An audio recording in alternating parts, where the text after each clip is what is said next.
Hello,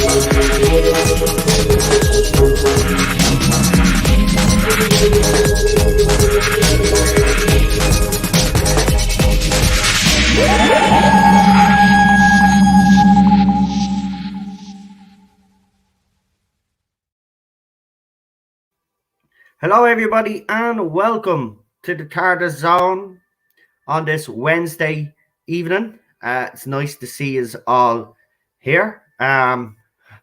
I just checked there to see the 77 comments already. You must be having a good old chin wag to yourselves. Just a word of warning to me moderators, though. You might experience a bit of troll activity tonight. I'll explain a little later on, but to more pressing news. So last night, a tweet went out by Eddie of Scarrow to suggest that the 14th Doctor had been apparently cast. Now, we've looked into this, and it looks like that might be the actual case. The 14th Doctor apparently has been cast.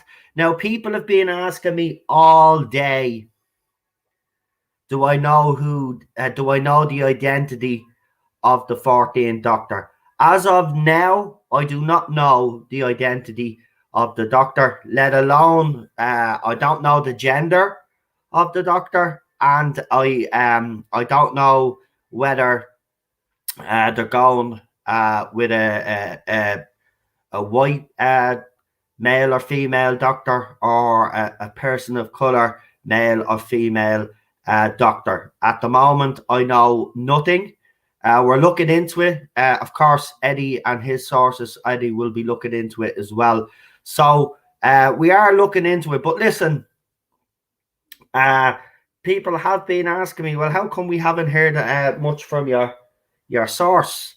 Well, you see, the thing about it is, this happened last year as well. And for anybody that's been following me know that my source will only give me information that is relevant. They're not going to speculate or talk about rumors that are on Reddit. They deal in what they're given, as I said, from the people that they're giving it. So until those people speak to my sources, and obviously then Eddie's people talk to him, I have covered the Reddit rumors, but you've seen that Eddie hasn't covered the Reddit rumors on his channel because he's waiting, and which I should be as well, but I didn't mind doing the Reddit rumors because, it kept everybody enthralled to see what was going on. I still do believe that one of those Reddit posters was legit and the others were trying to discredit that Reddit poster. But, we obviously, myself and Eddie have different ways of running our channels. But at the end of the day, the reason why there's been no information coming from my sources or anybody else's is because, as I said, they will report to us when they get something relevant to speak about, and also something that they believe will be concrete instead of coming from Reddit or Gallifrey base or stuff like that. So I just want to clarify that, because a few people have been piping up lately about me sources. Well, where's the TARDIS own sources? This happened last year. There wasn't a null point. There is stages where you won't get any information, and just because rumors have leaked on Reddit, as I said, anyway, 3 out of those 4 posters could be telling complete bull, or the 4 of them could be talking complete bull, or one of them is telling the truth, and as I said, the other 3 are talking complete bull, or 4, because there was 5 posters altogether or something. So, I mean, at the end of the day, again, Marty informed me that there's more rumors on Reddit. And again, I will say, the reason why our sources are not saying it, because they're from Reddit, they're rumors from Reddit. Do you know what I mean? They're only going to report on what they've been told. So if they haven't been told that, and they're obviously not going to report on it, are they? They're not going to start speculating on like what we do on this channel with Reddit rumors. They deal in real stuff. So when I do get anything from me sources that are that's concrete, because I trust me sources anyway. But when I get anything from the sources, I will let you know. As I said, I've been covering the Reddit thing because it has been interesting. I mean, it's kept us all interested to see what's going on in the fandom and how people are reacting. And it's kept everybody interested. I mean, if we weren't talking those rumors, I don't think anybody be talking Doctor Who, to be quite honest with you, because everybody has lost interest. Now, I will be in this video. I was going to do a separate video, but in this stream, I'm also going to briefly talk about the Christopher Eccleston thing and tell the Jodie stands and all of these other supporters of this era why, in fact, nobody gave a crap what Christopher Eccleston said. Also, there are a couple of people out there that run YouTube channels that have used the opportunity to take a swipe at people that as they perceive as not my doctors. And we're very surprised that fans didn't react to this in a negative way, what Christopher Eccleston said, because, quote, as one of them said, if this was Jodie Whitaker, they'd be all over it, and the not my doctors would be, this, that, and the other. Right. So let's address that, right? And I'll address it. And it's only going to take a couple of minutes, by the way. There's no big... I was thinking to myself, no point in doing a whole video on this because I can explain this in simple terms and in a couple of minutes. So it's as simple as this. You see, since Chris Chibnall and Jodie Whitaker have been cast, a certain part of this fandom has gone out of their way to tell fans, long-term fans, and fans like myself that have grown up with Doctor Who, that we are no longer welcome in the fandom if we don't support this era of Doctor Who. These same fans have also come out and supported people like Paul Cornell and others that have talked about the destruction of canon. We even heard from the showrunner himself and his right-hand man in Mr. Stevens, that while they're in charge, they'll do whatever the hell they want, and it's not a democracy, right? Now, the Timeless Child or the Timeless Children story arc has proved one thing. It's not a success with the audience or the fans. Now, why do I say that? You just have to look at the ratings. Now, we've seen people, and including a YouTuber out there that's taken a couple of swipes at me, have tried to spin these ratings, right? But you see, you can't spin anything because, as I said, you've got the rating system takes everything into account now, right? So even if people don't watch live, the rating system takes that into account, and they have other rating systems there that are available that if people watch after the fact, it is counted, okay? And the ratings are still terrible. Now, you can try spin that as much as you want, right? There's a loss of interest in the Doctor Who magazine, right? Doctor Who magazine was asking people to basically subscribe, buy an online a subscription, will you? Because we're struggling, right? Merchandise sales have also struggled, okay? Now, besides all of that, right, if that isn't plenty of evidence enough, right, you want to know why people didn't react to Christopher Eccleston when he said that? I'll tell you why. Because fans are fed up. Fans are done, right? As I said, for 5 years they've been told they're no good. For 5 years they've been told that they're not part of this fandom. For 5 years they've heard about how canon doesn't mean anything, and the legacy of all the Doctor men that played the Doctor beforehand doesn't mean anything. They've seen their classic Doctors and even their new Who Doctors being dragged through the mud by that side of the fandom because we don't like the current era of Doctor Who. They've attacked their doctors. They've had posts pulled down because one of the doctors in human form happened to be in a period where racism happened to be a thing, and they demanded that that post be taken down because somehow it offended everybody. Right? These are the same people that go and attack fans all the time. Now, again, today, they have a problem, by the way, with me bullying campaign, where I've been reaching out to you guys and asking you guys to share your experiences with me. Now, apparently now they're going around and accusing me, well, hasn't he literally went around and harassed people? Well, I'll answer that. No.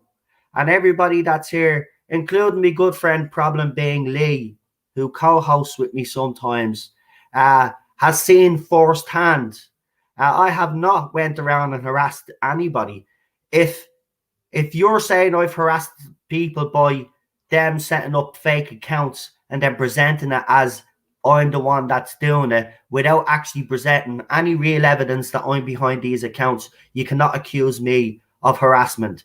All I have ever done is anytime anybody's come after me, right? And some people have always said to me, and people in this chat will even say this, right? No, you should ignore them, right?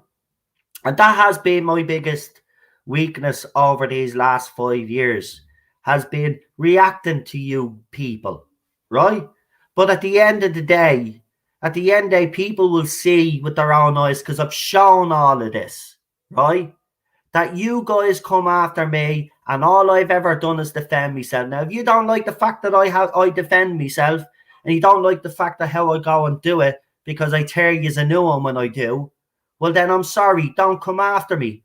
Don't have a go at me. Even today now, they're accusing me of being a bully because I want to highlight the fact that you guys have been through the ringer, right? That you have experienced this on a daily basis. And now they have a problem with me all of a sudden doing this anti-bully campaign, because after I watched that Caroline Flack documentary, it brought home everything that I went through and the problems I had years back. And I'm not, no, we're during the pandemic and all, people's mental health, people are fragile right now. And I want to do something that highlights this and exposes this behavior. And now they're coming after me. Oh, and by the way, apparently they don't like the Jody Stan tag. There's a few of them at the kicking up stink because I labelled them Jody Stans. Well, I'll say this to you, right? Now you know how it feels. Now you know how it feels. You don't like that name, don't you know? Well, we're going to continue to use it because you don't like it. See, here's the thing. Why am I calling you Jody Stans and not calling you J-Bots anymore? I'll tell you why I'm calling you Jody Stans. It's because, you see, you're obsessed, right? And it actually is a true reflection of what you are.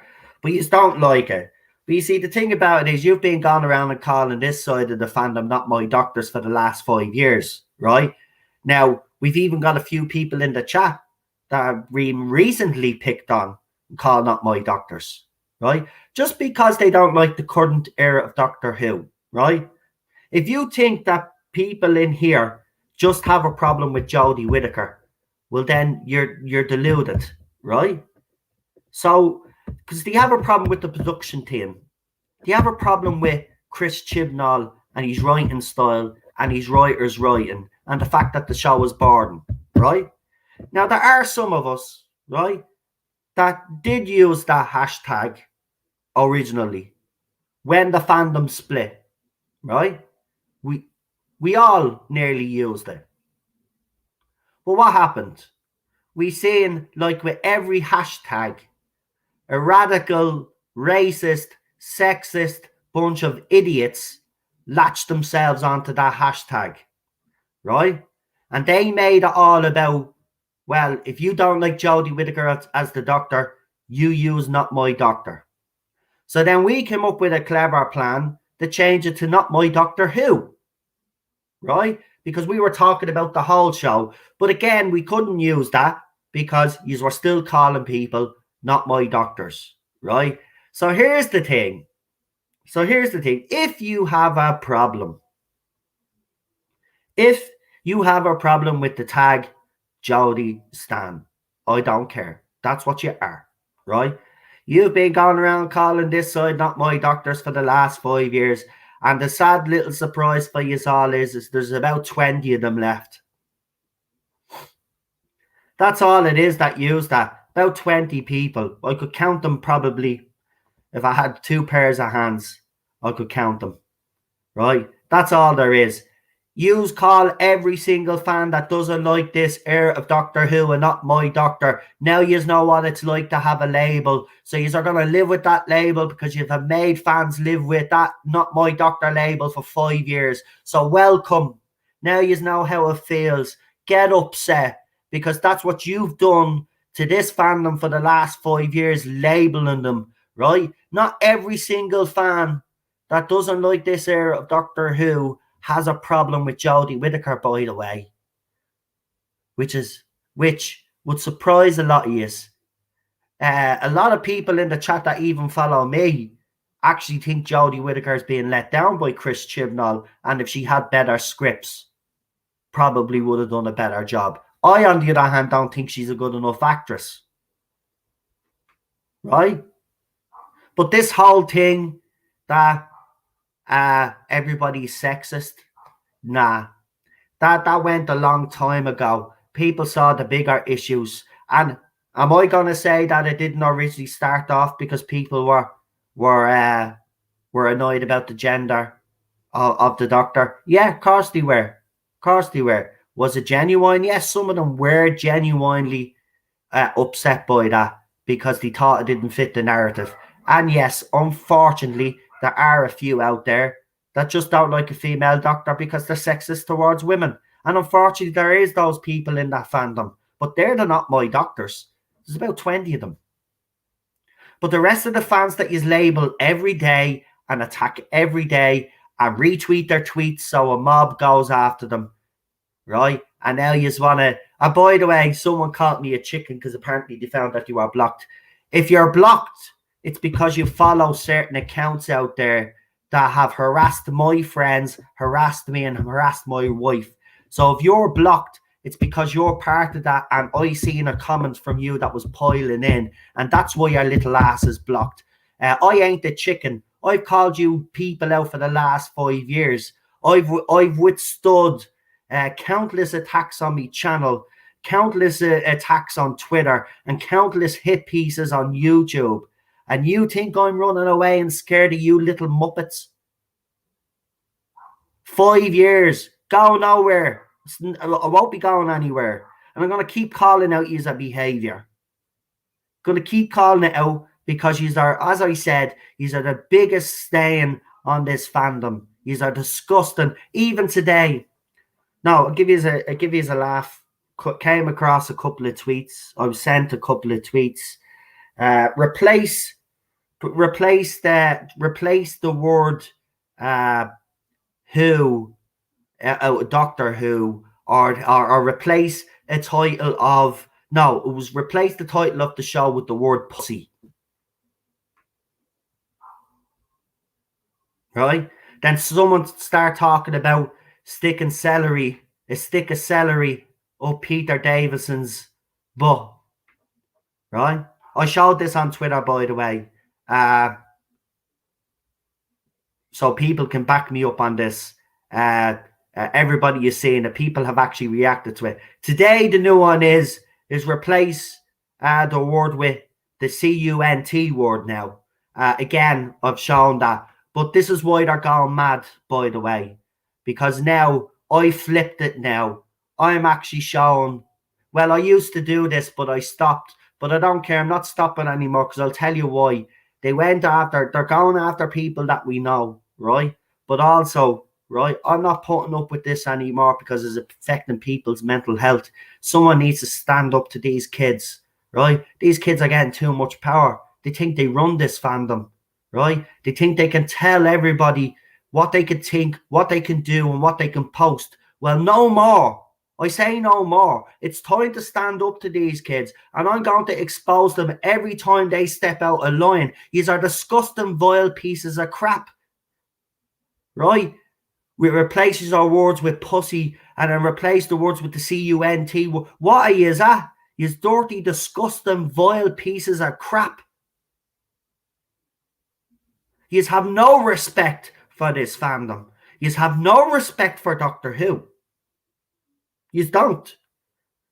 And you all claim to be fans of Doctor Who. You aren't fans of Doctor Who because do you know why you aren't fans of Doctor Who?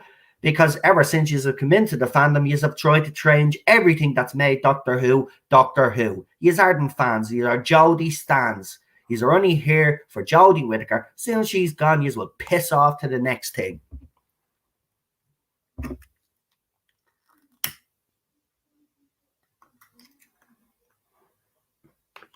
So I don't care if you want to go around and tell everybody in this fandom that Noel or the TARDIS zone's coming after us now. And if you want to set that agenda and set that narrative and that propaganda, go ahead. Go ahead. I don't care anymore. I don't care what other people out there think about me anymore, to be quite honest with you. At the end of the day, these fans are the most destructive fans to ever step foot into this fandom. Right? And they've caused nothing but heartache. They've caused nothing but stress to people. They've bullied people offline, let's remember. Right? There's certain people that used to be here that are not here anymore because they were bullied offline. They don't even be on social media anymore. Right? Because they were bullied offline. Right? These are the very same people that are having BBC, Twitter, America remove posts. These are the same people that are having watch-alongs cancelled. These are the very same people that are trying to cancel people for stuff that they said 3, 4, 5, 6, 7 years ago. Right? And this has been going on unchallenged for the last 5 years. Remember, Garrett Roberts is a victim of all of this as well. Remember, 2 women that are very prominent within this fandom helped another author that had a story in a book because she didn't feel comfortable, right? But she was handed those tweets by someone that's very high up in this fandom that I've exposed in the past, but I won't mention her name because she's a fragile girl. She'll go running off crying, telling everybody I've picked on her. Then she'll remove her account for a couple of weeks and then she'll come back again. Right? She handed those tweets to that author so Garrett Roberts' story be taken out of that book. And again, Garrett Roberts be cancelled. Garrett Roberts was already made to pay for that. And then he was made pay again because someone went back through his tweets. This is what these people do. They go back to your past to try cancel you now. And that's what they did with Garrett Roberts. These are the very same people. And we've let it go unchallenged for the last 5 years. I can't do it on my own anyway. I really can't. I'm a small channel. Can't. We need a fandom menace style response to all of this. But we don't have our own. You know, no matter what the fandom menace say, they do good work. They say that all channels are kind of part of the fandom menace, but we're not really. We're not part of the fandom menace. Let's not beat around the bush here, right? At the end of the day, we're small channels on the fringes. We happen to know few people in the fandom menace, but we're not fandom menace. But that's what we need. We need a group of YouTubers that did back in those days to stand up against all of this. But I can't do it on my own. Really can't. I'm one YouTuber, small in this pond. I need help.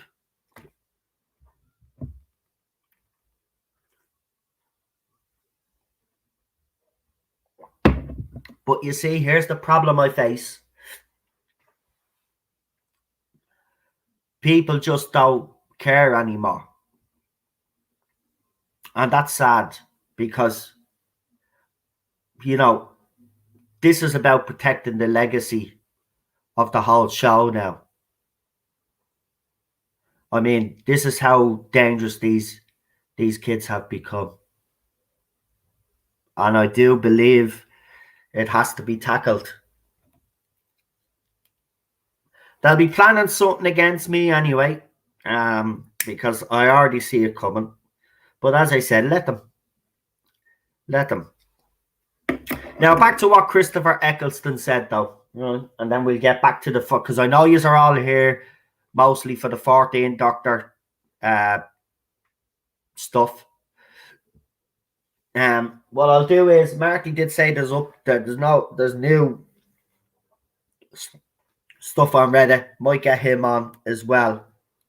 But back to what Christopher Eccleston said. All I'll just say to you guys that were upset that these so-called not my doctors didn't respond. As I said the other day, you got to be very worried now. The fact that nobody has reacted to the fact that Christopher Eccleston said something about Cannon should worry us. And why should it worry us? Well, you are exactly right, some of us. Because in the past, if this was said, right, we had a few say, Cannon can go and effing die, right? A YouTuber out there said that. Then we had Paul Cornell with his nonsense, blocking anybody that had a problem with the timeless children and basically saying stuff about Cannon. We had Matt Streven say the same thing. We had basically Chris Chibnall confirm that it's not a democracy. They do whatever they want to do. The Timeless Children story arc, or the Timeless Child story arc, reveals already that they've already destroyed Cannon, right? And they have destroyed Cannon. So when Christopher Eccleston comes out and says something, by the way, in the context of what he said, people have misinterpreted it, and these are supposed to be smart people. I think he was talking about when he was back being the Doctor. It's not now, but they've used the quote for now or something. And by the way, for those people that are so interested in knowing, because this is why I wanted to bring it up, right? Because these people were so desperate to get a reaction out of all you guys, right? Because, you're getting tweets, well, if Jodie said this, but you see, here's the thing. As I said, they are all, I lost my train of thought there. Damn.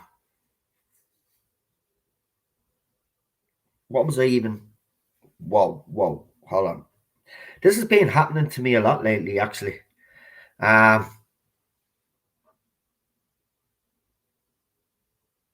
Wow. I've just drawn a blank. If no source has nothing to say, has said nothing, then not respecting Cannon is taking a big dump all over the writers and producers. Yeah. Right, but listen. Yeah, so they were so desperate for you all to react. But see, the thing about it is, what they don't realise is, right, is because they've been living in their own little bubble and fantasy land and thinking everything is okay and there's unicorns everywhere and, pots of gold everywhere and all of this and everything is rainbows and sunshine. The stark reality is, after since Chris Chibnall has taken over, the ratings decline has been so shocking that, as I said, the evidence backs everything up that we've been saying. And if Line of Duty can get 9-10 million viewers a week and maintain those viewers, by the way, there's no reason why Doctor Who shouldn't be able to do the same. Yes, they're totally different shows, but what's the difference? I'll tell you what the difference is. The difference is the writing, right? On a show like Line of Duty, the writing is clever, it's smart, it's intelligent, but it also, it keeps people enthralled, keeps people interested, because there's plots and subplots and there's all of this stuff going on. That's what Doctor Who, what it used to be like, right? In the terms of writing, right? Then we got the added sci-fi. But where is the clever, intelligent writing from Doctor Who since Chris Chibnall has taken over? This show, and I'm sorry if this offends people out there, but this show has been so dumbed down that you could actually put this current era of Doctor Who on CBBS. Right? Where's the interest for the adults that are going to be sitting down and watching Doctor Who with their kids? Remember, they keep saying that Doctor Who's a family show, right? But they're clearly aiming it at young kids. Even look at the merchandise that they brought out, all the different teddy bears and make your own bear, right? And all of the merchandise, right? Oh, talking about merchandise, Funko Pop apparently is not going to be doing any more Doctor Who merchandise. Now, if that's the case, that's actually shocking because Funko Pop literally does everything. Right? There is no interest in Doctor Who anymore. And that's why there wasn't a reaction to what Christopher Eccleston said. And this is why I believe there won't be a reaction the next time someone comes out and says something about canon. Fans have had enough. If you're going to completely shit over the legacy over everybody that brought this show to fruition and shit over the legacies of every person that's played the Doctor, well then why should fans care anymore when they've been told that they're not part of the fandom, that they're vile, they're sexist, they're homophobic, they're all of this other nonsense that they get labelled? Why would they care now? See, I knew this was going to happen.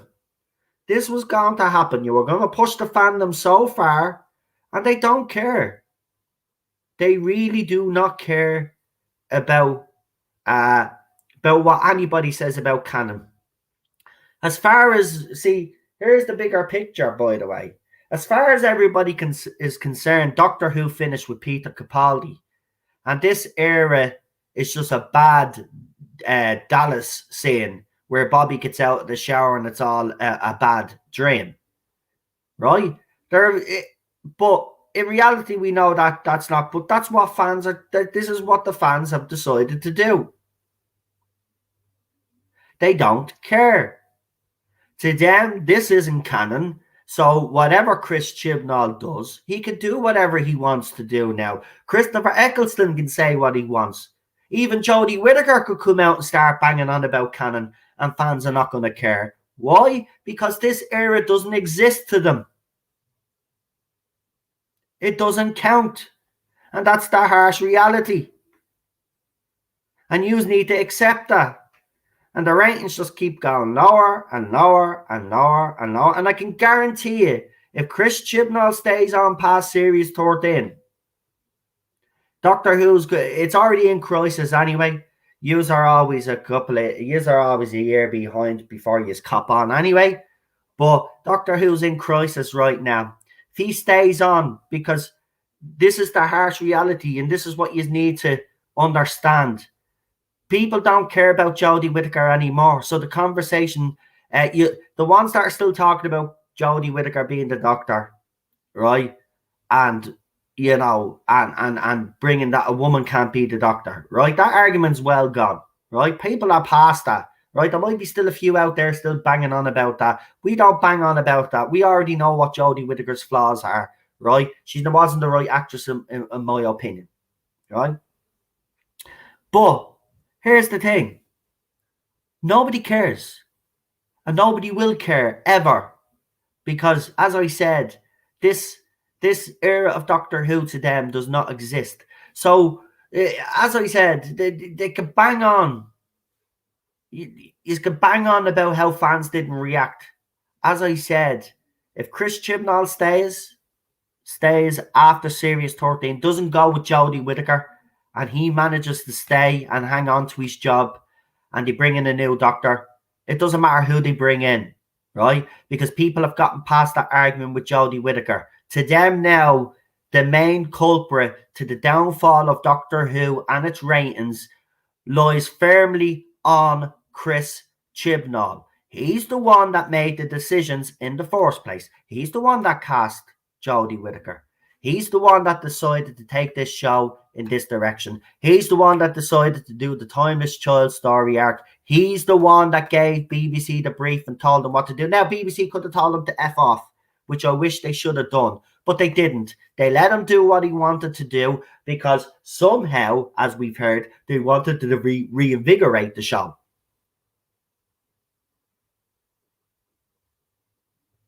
The show didn't need to be reinvigorated, by the way. We said this all along. Under Moffat, the writing got a bit stale and he overstayed his welcome. All he's needed to do was bring in the right showrunner, not upset the apple cart, right? Bring in a showrunner and get someone in that had a fresh set of eyes to look at this, but understood the show and he could have moved on, right? You didn't need to do all of this.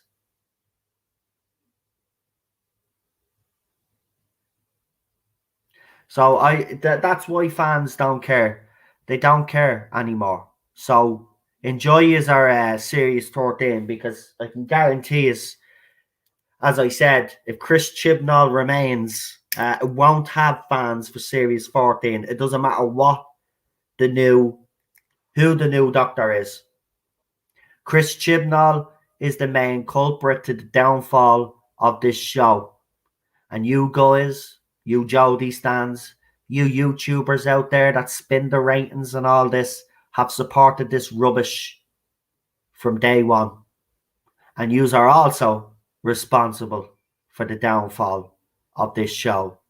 So congratulations. You should be really, really proud of you yourselves because, you know, you have accomplished something that nobody else in any other fandom has managed to accomplish. You've managed to turn all the fans away from this show. And they'll continue to go because you can't help yourselves going after them.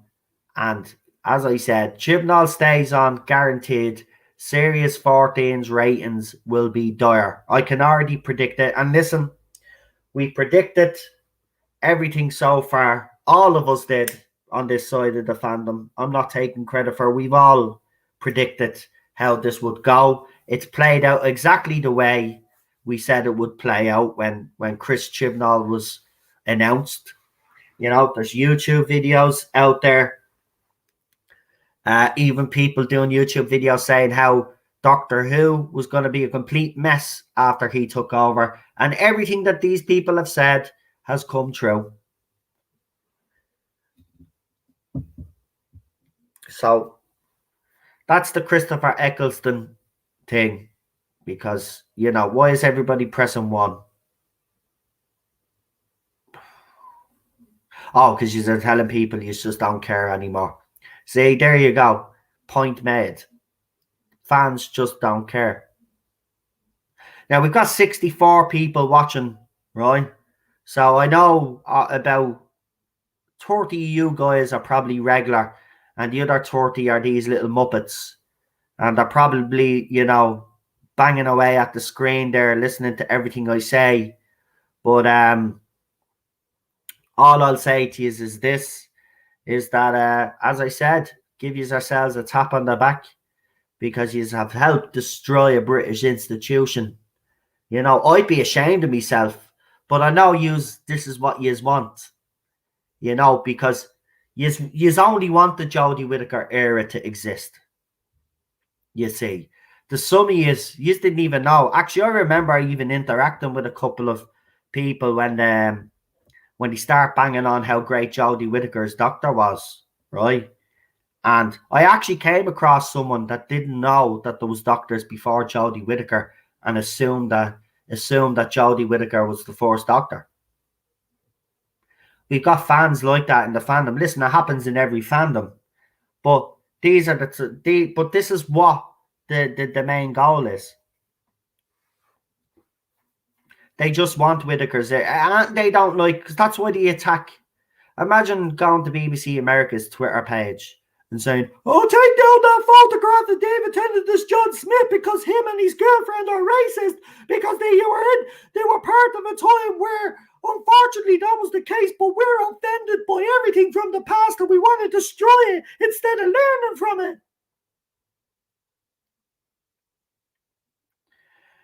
Doctor Who, see, this is the thing, these are hypocrites. See, Doctor Who, right? And here's the thing. When we talk about we don't want politics in Doctor Who, it's what we actually mean is, right? What we actually mean is that we don't want the type of politics that they do today in Doctor Who. See, the type of politics that they do today is, I mean, for example, right? Human nature, family of blood, obviously addressed a lot of issues. They addressed the issues of war on how it affected young men. It also addressed racism. And remember as well, not only was there racism, right, but the women that worked in the household, including the non-white people, were treated like shit because women were generally not treated well back then in places like that. Also, obviously, I highlighted the school system back in the day where they beat students up. Now, while all of that is wrong, right, I do believe that human nature, family of blood, gave a balanced but sensitive and respectful view of what went on back before World War One had started, right? Now, the 1900s are completely different to 2021. You see, the problem is you morons, right? Instead of learning from the past, right, you would like to destroy the past because you want to redefine what racism is. Now, here's a question, because I know there's a lot of you listening to me now. Right, let's see, do one of you actually have the guts to answer this question, right? So here's a question for you. You have a problem with human nature and family of blood because David Tennant plays John Smith, because the doctor obviously had to make himself human because the family of blood, or whatever you want to call them, were chasing the doctor through time. And he happened to land a couple of years before the First World War started, right? So you all got all upset, right? Because you know, the TARDIS, by the way, yeah. I'll explain this to you morons, right? See, he's blaming, oh, John Smith's a racist. Right. What did he do to become human, you morons? What did he put on his head? What did he have to do? Who gave him the information? The TARDIS. The TARDIS gave him pieces of information. That's why he was never able to go into detail, right? He even explains this in the bloody episode himself when he becomes the Doctor again, and he's explaining to Nurse Redfern, wherever her name was, right? He explained, gave him surface information, all the detail, you know, the normal details, place where you grew up, on the side streets and all of this, so it sound convincing. The TARDIS gave him the information. So if you want to go after anybody for being racist, right, because the TARDIS is a sentient being, remember? Yeah? Go after the bloody TARDIS, right? That's who your racist is. And by the way, the TARDIS isn't actually racist. See, what the TARDIS did is because it's all logical, the TARDIS landed in the 1900s, scanned the area, knew the time period, and then injected that information into John Smith, the Doctor, who then became John Smith. All right? So again, which is a racist crap, right? It was the period that they were in. And yes, it was horrible. And yes, racism and school beatings and all that other stuff that you were complaining about was bad. But it needs to be highlighted. And that's the way it should be highlighted, right? Sensitive, right? But then we fast forward, right, to the curtain there of Doctor Who. And then they do a little episode called Rosa. Now, we'll get into this because this one's going to cause an awful lot of controversy. So let's get into Rosa. Right, so we all know the situation with Rosa Parks, right? It's a very important part of history, right? Especially for the struggle of African Americans. This is one of the stepping stones, one of the moments, defining moments of history. Right? So Chris Chibnall and Mallory Blackman decided that they were going to address this. So they couldn't change with history because obviously it's set in stone. So they had to come up with some sort of plot, right? To make this work within a Doctor Who episode. And this is what they came up with. So they came up with a guy, forget his name, but I call him Leather Jacket Racist Guy, who happened to be a white bloke. And all his job was to stop Rosa Parks from getting on this bus so history would be changed. That was it. Right? So that's how Chris Chibnall decided to tell this story. Right? So you could show what was happening. And by the way, another controversial thing for all you little snowflake white people out there that wanna pretend to be all of this. Look at me, I love Black lives and all of this rubbish, right? If you are so about getting things right and stuff, well, why didn't you complain when Chris Chibnall showed every single white person on screen as a racist? Because if you know anything about your history, you will know that that wasn't the case back then. There were white people disgusted by the racism that was going on. But Chris Chibnall and Mallory Blackman decided not to show that. Every white person that was on screen was a racist. The only one that wasn't was obviously Graham. But he was a middle-aged white man, and what did they do to him? He had to stay on the bus. He had to be the one. Even though he was the one that was in an interracial relationship, they got him to stay on the bus so Rosa Parks couldn't see it.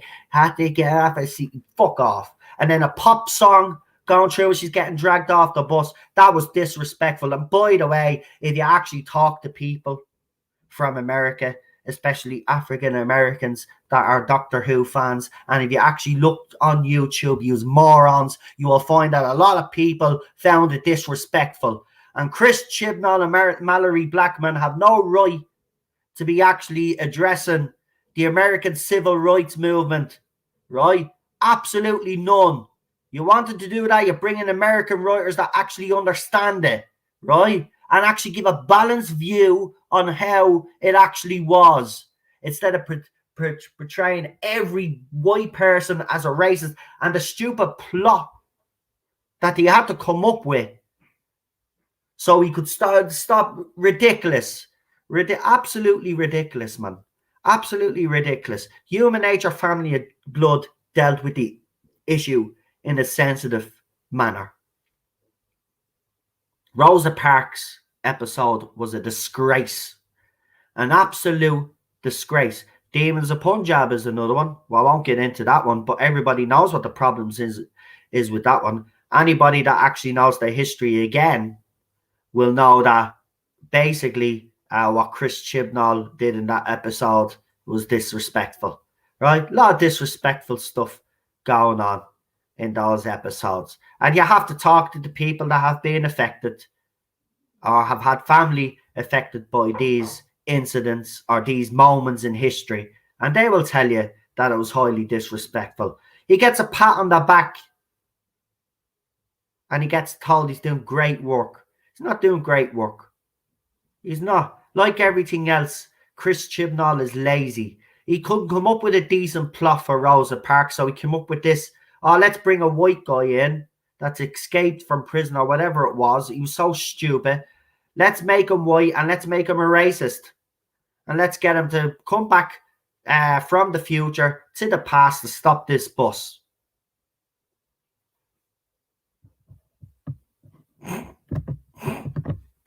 Seriously, man. I could write better myself. Right, we got a couple of super chats. Beam me up, Lucas has said, Doctor Who never made me angry until the Jodie era. A sci-fi TV show should not make you angry. I agree. Absolutely, 100% agree. Alpha Omega with a $15 super chat says, it's so sad I fear my favourite sci-fi series is going to be taken off the air because of political correctness. Again, I agree. See, again, want to make the point clear. We do not have a problem with politics being in Doctor Who because it's a pattern throughout its history, especially in the classic era, right?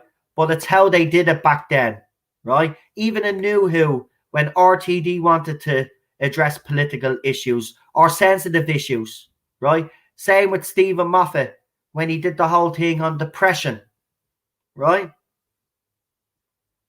Vincent and the Doctor, yeah?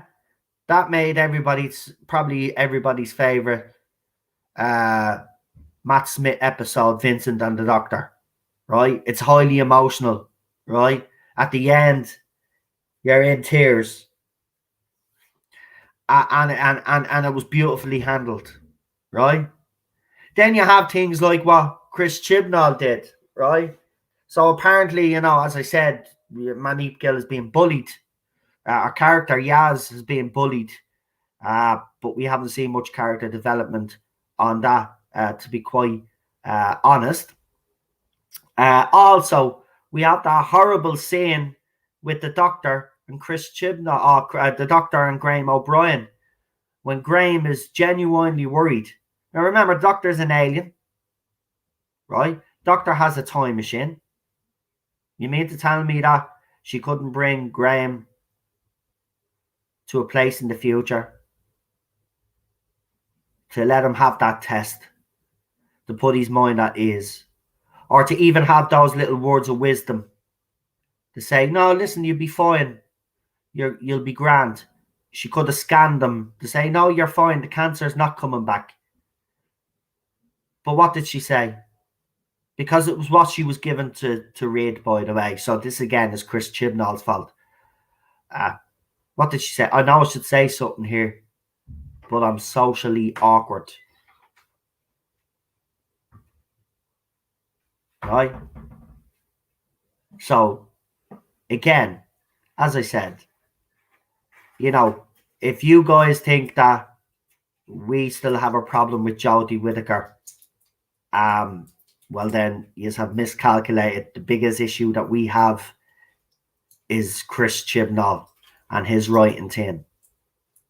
And he's done other stuff as well that I could highlight, but I'm not going to bother.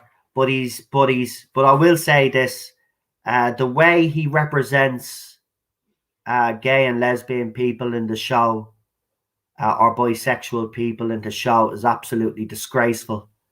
You just have to look at his track record on Doctor Who. They don't end up staying alive for very long.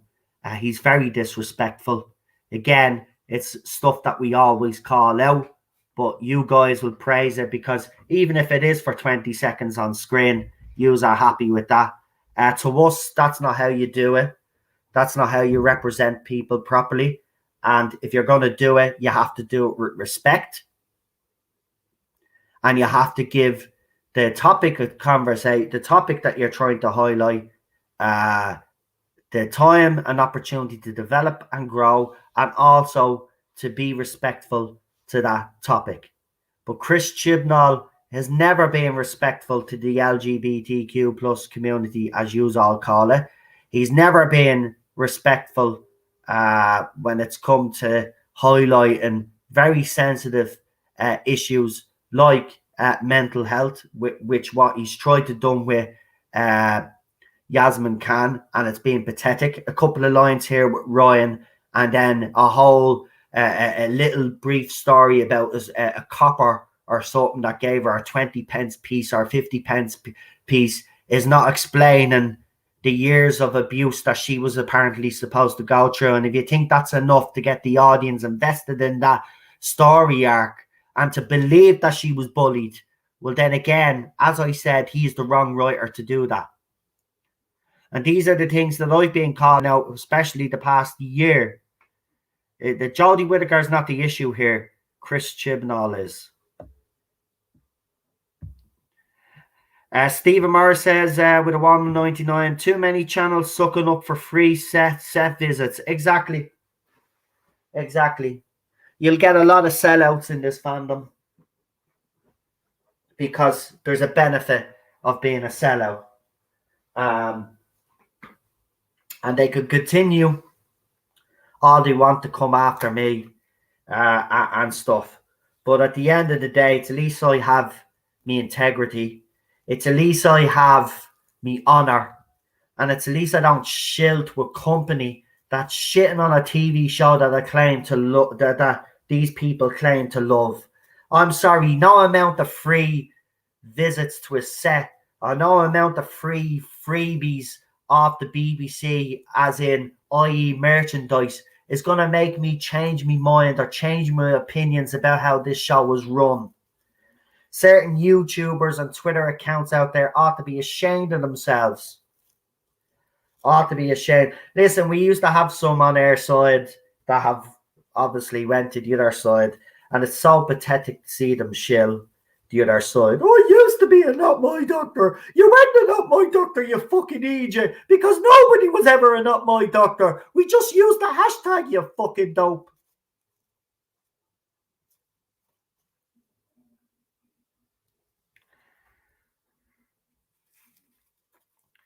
They're idiots. Right, listen, hold on. Where's my phone? Because it's been hopping, by the way, since I've been streaming. Oh, you dirty rotten. That's okay.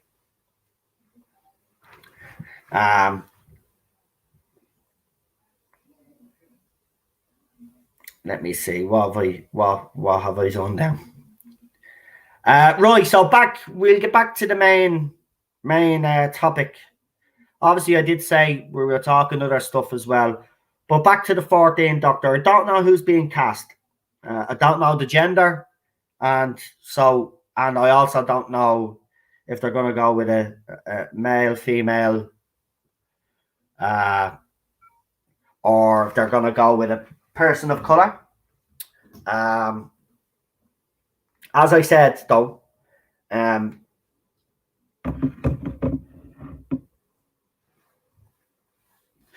going to wait until me sources get back to me. And as I said, people have been asking about me source. As I said, look, this happens all the time. And I've said this, just because there's rumors out on Reddit and they're flying, dropping left, right, and center. You know, as I said, it could be all complete bull.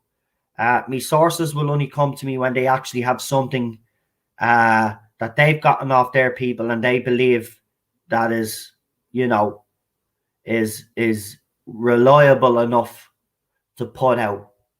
You know, and again, we don't say whether it's true. You know, we say it's rumor and speculation. We never say any of these things are fact because, you know, even the people that are giving me information, you know, they have to, you know, they're getting it off other people, as I said. And, you know, it's a complicated thing. But basically, what happens is this: we won't put anything out unless we believe there is some validity to it. And as I said, we're pretty close up there.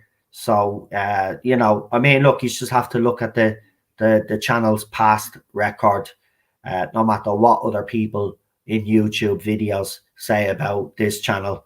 We've already proven time and time again that we will report when we're given. And then, you know, if it turns out to be true, it turns out to be true. And if it doesn't, it doesn't. But let's be honest, we've done well on the channel, so we'll continue to do that.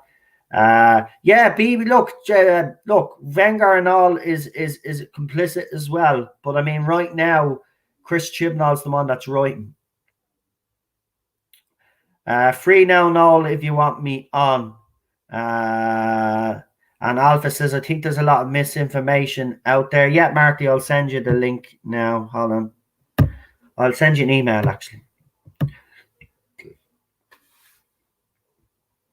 So I think there's new stuff on Reddit, but we'll you know, I suppose we'll give it a look anyway. No harm, no harm, no harm. But yeah, right now I don't know who the doctor is. I am trying to find out, and of course I'm assuming that Eddie is trying to find out as well. So you know, if we do get to, because listen, I'm just going to be out straight with you. We mightn't be told that, and we mightn't be told that because you know, or we will be told, right, and told not to say that. And listen, I will say this to you: so I have been given information before that I haven't put out, so this could be the same thing again. I could get it. I could know who the doctor is and not say that at all. And unfortunately, I'd have to stick by that, because if I want to, you know, it can't upset me. So, because again, you know, we have to be careful what we put out too, because remember, as I said, BBC could put out a lot of misinformation to try find out who the leak is. It's a tactic they use as well. So timing is something. Timing is everything, by the way, when you do this sort of thing. Because there are times where I've gotten information, right, and I've been told to sit on it. And then a week or two later, I've been told you can run with that now because it's about to break, right? So if it's about to break, then obviously, and which it has in the past. Listen, we put information out there, and then the newspapers have picked up on it. Most notably, Jodie Whitaker leaving. No matter what people out there say about the channel and say about us, that we've said this time and time again. Listen, we were the first channel to say that she was gone, and we were laughed at, right? And I've explained, I'm not going to explain again, but I already explained why I believed she was gone the last two times. And, you know, they were actually very reasonable explanations. But again, the fans in here will twist it, as they always do. They were going to leave after Series 11. They were both going to resign. And again, this will all come out years later. I'm telling you, this stuff won't come out, never comes out because it's too soon. But I'm telling you, someone will squeal. Someone will squeal years later. And remember, in classic DVDs, right? Why do people watch the extras? Because we always find out something juicy about what happened, right? That there was trouble behind the scenes and all of this. And you can see that people are still bitter, and they talk about it on camera. So I'm telling you now, in years to come, all of this stuff about what happened in the Chris Chibnall era, the whole chaos in Cardiff, the whole problems with, because we put the BBC radio interview up where your woman, the DJ, says, yeah, there was problems during the production of Series 11, and that carried on into Series 12. All of that will be revealed, and all of these people that were slagging me off and calling me a liar will be made eat our words in a few years' time, because that's what normally happens. So I'm biding me time. I'm playing out the long game. All of these people that have came after me will be showing up eventually, right? Because I know, listen, I investigated this whole chaos in Cardiff thing, right? Me sources also, and I had other people that were actually following it, and then they started doing investigating on it as well, and then sending me stuff. So there was a thorough investigation of that whole thing, and I'm telling you now, Chris Chibnall was missing in action for at least 6 weeks, guaranteed, because Pete McTeague had took over. He had done the classic Blu-ray trailer for Sylvester McCoy. Right, that's normally the showrunner's job. He was the one that was very active on Twitter and social media. Chris Chibnall. Now, we do know Chris Chibnall hardly says anything, and he only does interviews. but he wasn't around, right? Jodie Whitaker does a video. Where was he during lockdown? He didn't really say much until people start doing their little short stories, and then he came out of his little hiding place and then start talking and doing his own little story that looked like it was written by a 5-year-old, because we remember slagging it. It was so funny, right? So, I mean, look, this guy knows he's not good enough, and I reckon,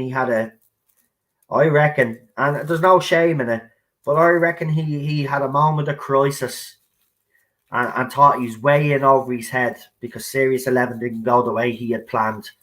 And I think he got scared. I'm being honest. I think this show has always been over his head. Just like I think, Jodie Whitaker was the wrong actress that we cast. I think she's not the right caliber of actress that we need. And you could say the same about Chris Chibnall. He's the wrong sort of writer. He's great at that. He's great at his crime dramas. But unfortunately, when it comes to sci-fi Doctor Who, he's terrible. Right. While I'm going to bring Marty on now, right? So what I'll do is hopefully Marty has something for you, because I want to leg it out and put the kettle on. If not, I'll have to hang on a little bit until we see what he wants to talk about. But what you call it? I reckon he realised. And listen, you look at interviews. He even said the reasons why he turned it down, because he didn't think he was ready. And BBC still offered him the job a second time. And by the way, because you've probably seen I put up a quote of his that when he first got the job, his whole thing was to bring us all together as a fandom, by the way, because apparently the fandom was divided. And he wanted to bring the fandom back together again. Well, just to let you know, you've had the opposite effect. You've fractured the fandom, not in half. You've fractured the fandom into different little factions. You've got your nasty ones. You've got your Jodie stands, which can be nasty as well. But you've broken this side, yeah. Not my doctors. You've got obviously us guys here that aren't not my doctors. We just want the show to be great, but we've been labelled that. Yeah, it's look. So what's the latest news? Basically is this. There's nothing else but this. So the 14th Doctor apparently has been cast. And no, I don't know the gender. And no, I don't know if the Doctor is white or black. I haven't a clue.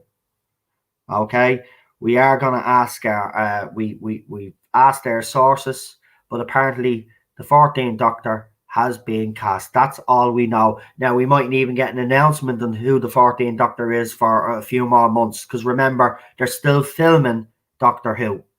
So when I know, yous will know. It's as simple as that. So that's it. But a lot of people were obviously talking to me on Twitter about it. So I said I'd address this, but you've come in late because we've addressed all other stuff as well. It wasn't just about the 14th Doctor. We have done a whole hour before that of talking other stuff. So yeah, so I just wanted to make that point. If you've come in late, that's it now. I'm not repeating the news anymore because there is no news. The only news is that just read the headline. That's all you need to know.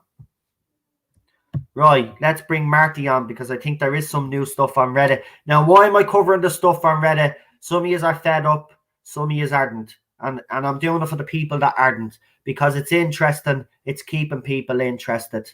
Okay, so if you don't want to be here for the Reddit stuff, I suggest that you leave now because I don't want people bitching and moaning at me in comments and saying, so it's just the Reddit stuff then, is it? It's a load of bull. I don't need your comments, yeah? If you don't agree with it, leave now because that's what we're covering now. So let's bring Marty on. I just wanted to get that out there because I have seen a few comments. No, you're right. You're absolutely right. And I just want to call it out, right, and just say it out straight, right? If you don't want to be here for the Reddit stuff, or you don't want to know anything about the Reddit stuff, then leave now, okay? I'm going to continue to cover the Reddit stuff, and that's it. End of story. So if you don't like that, see you later. I've got better things to be doing than to responding to people that, oh, so you've nothing to talk about, so you're doing the Reddit comments. I said I was already going to do the Reddit leaks. If you don't like me doing the Reddit leaks, so this is your time now to live, because Marty is on with me now to tell me if there's any updates or any latest posters or anything said out there. So if you don't want to hear this stuff, leave now because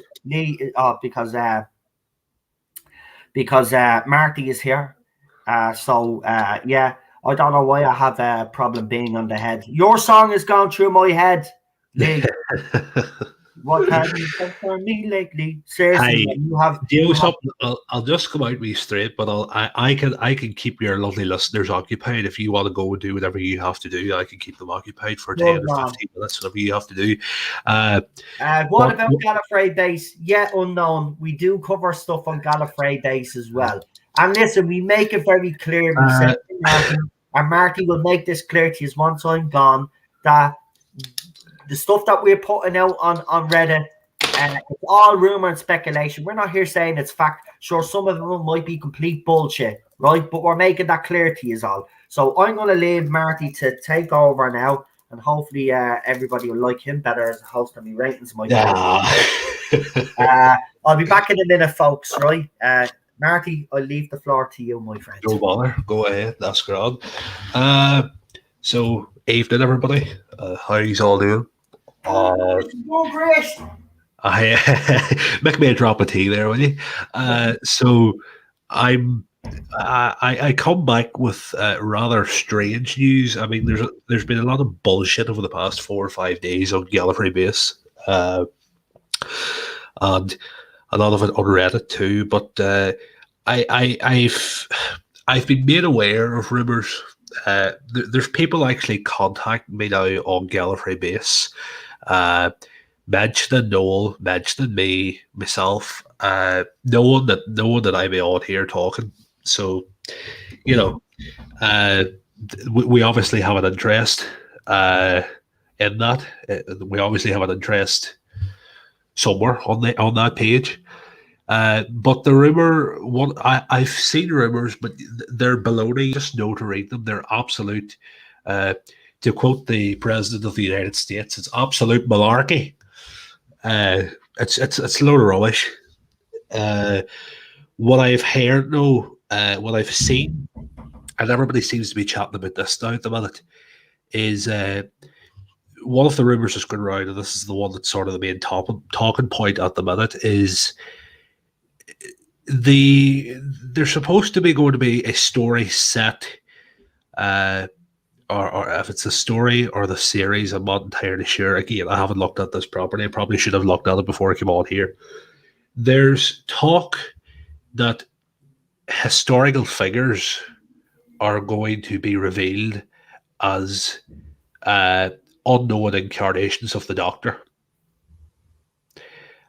Which is why I think that's bullshit. This is why I never brought it to Noel. This is why I never said nothing, because I think it is bullshit, but I'm just going to say it now anyway, because I know it is crap. What the poster claims is there's a story where they're going to go back to the time, I think 1968, they're going to go back to Martin Luther King. And according to this leaker, it's going to be revealed that Martin Luther King was was a forgotten incarnation of the Doctor. Bullshit. Exactly, bullshit. Bullshit. No way. It's all over fucking Reddit. I mean, there's a lot of shit on there. Like, but listen. Could you imagine if Chris Chibnall did something like that, right? If they think that, if these people on Reddit think we're going to fall for that, right? You got another thing coming, right? Exactly. Because number one, right? Every person that was part of the civil rights movement would absolutely dive on this, and Doctor Who would face a backlash that that nobody could see coming. There's no way that this would be allowed. I don't believe it for 1 second anybody, but that is just ridiculous. Exactly. I mean, look at That's these why I clowns never. making up stuff now, and it's apps. But go on anyway. That's why I never brought it to your attention, because I knew it was bullshit. There's more shit that has emerged, but I only go bring on, stuff. tell me. Go on. I want to laugh. Go on. It's, give us you more know, bullshit. I will go now looking for the post, because it's honest to God, hey, it fried my brains. Martin Luther King, it was an incarnation of the Doctor. Pull the other one. Oh, for Pull fuck's the sake. other one. Could you imagine if they actually did that though? Seriously, BBC, Chris Chibnall, right? Jodie Whitaker, everybody that's part of that would be crucified. They wouldn't get away with that. That now, listen, you're to making Lee laugh in the chat, and that's good, man. What's it called? That is the funniest thing.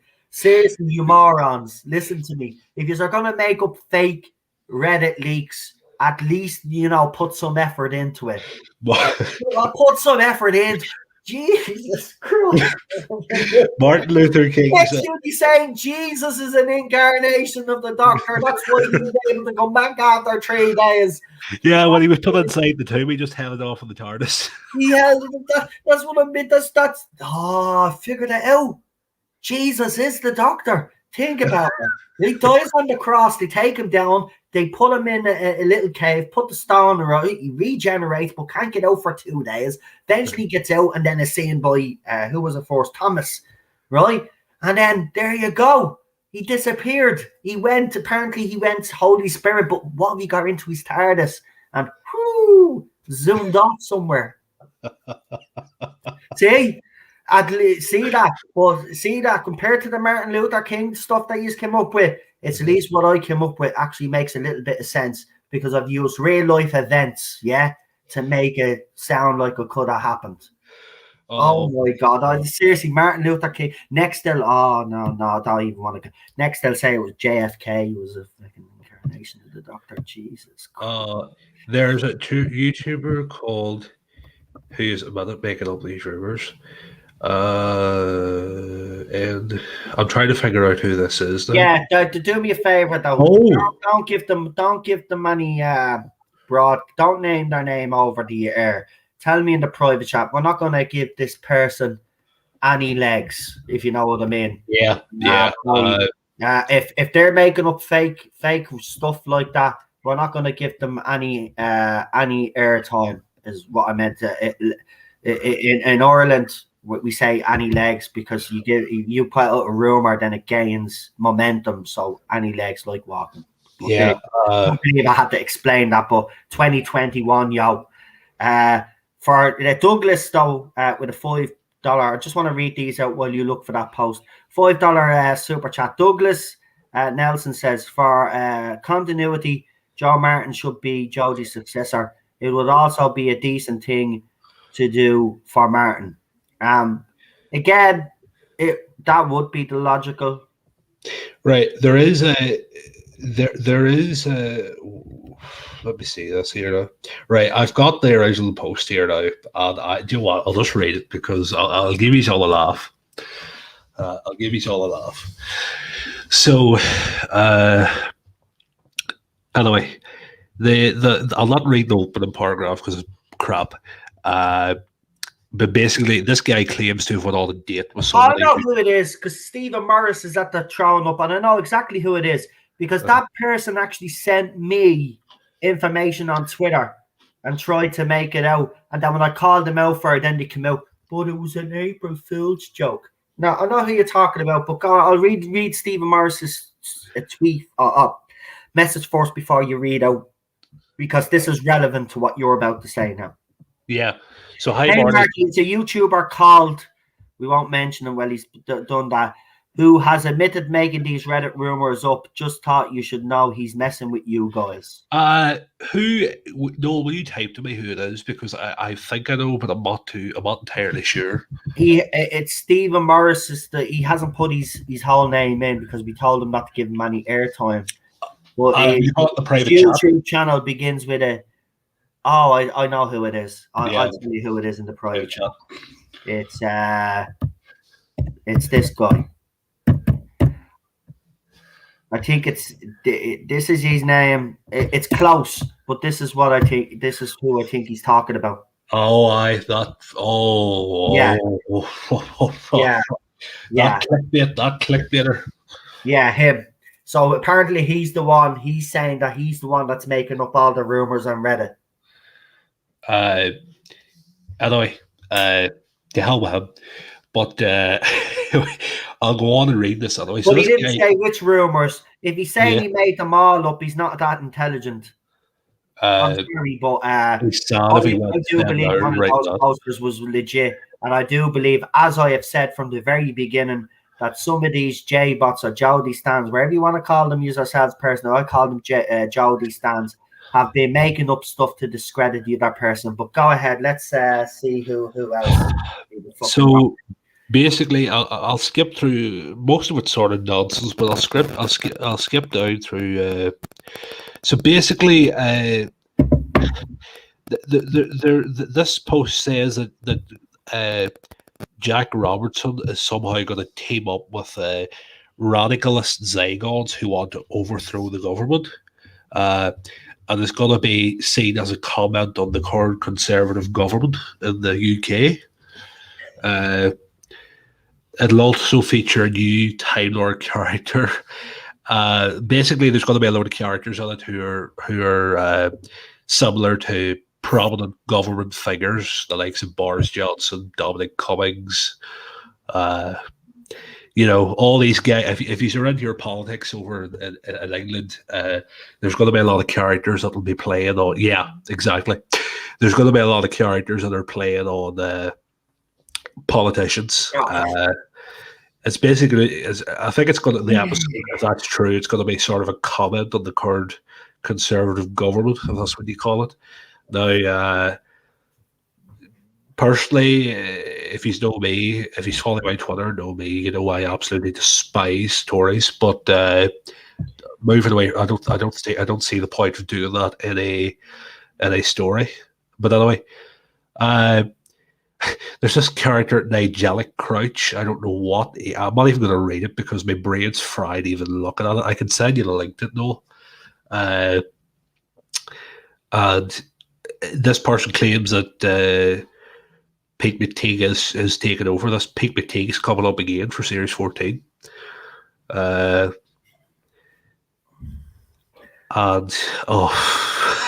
it just look. Yeah, all I'm just going to say at this stage is this, right? Until my source actually look, I'm going to be out straight here, right? I do believe that there was one legit Reddit, and the one that took it down was the legit one. I do believe the rest have either been that bloke or other people that have been helping him out doing it. But I'm gonna be out straight here, and until I get something concrete off my sources that tell us what's going on, I'm just gonna treat these like I do with my source information as well. But with my source information, at least I know if it's coming from my sources that I can trust my sources. This thing, you can't trust it 100%. Marty will even admit that. But me and Marty are in agreement, and I'm gonna say this. I do believe that the Reddit poster that took down the original post was the one that could have been legit. And I think the rest, like this dude, has been going around trying to discredit it, framing it as, oh, we're only joking. Well, it's not a joke, and I will call you out on that, by the way. If you think that's funny to get fans' hopes up or to put out complete bullshit like that, to get some sort of kick or because you think it's funny, well, then you're clearly mistaken and you're clearly wrong. You're playing with fans' emotions again. You guys always seem to go down that route, play with fans' emotions. Now, if you are making up all of these leaks, and I mean every single one of them, I will say you're a pathetic young man. You need to grow up and you need to own up to your mistake. And I mean own up to the whole lot of your behind the whole lot of it. Because this is not behavior becoming of a Doctor Who fan. All right. The stuff I put out there, I'm getting from legitimate sources, whether you believe that or not, or you believe the rhetoric from other people out there that seem to want to damage my channel. I don't care, right? I do not agree with anybody putting out false information out there, right? And I wouldn't put out any information, right, for my sources if I didn't trust them. I trust them, and the reason why I trust them, the reason why everybody trusts my sources here that have stuck with me, is because they know my sources have gotten stuff right in the past, right? Even up until recently when we talked about the Sontarans.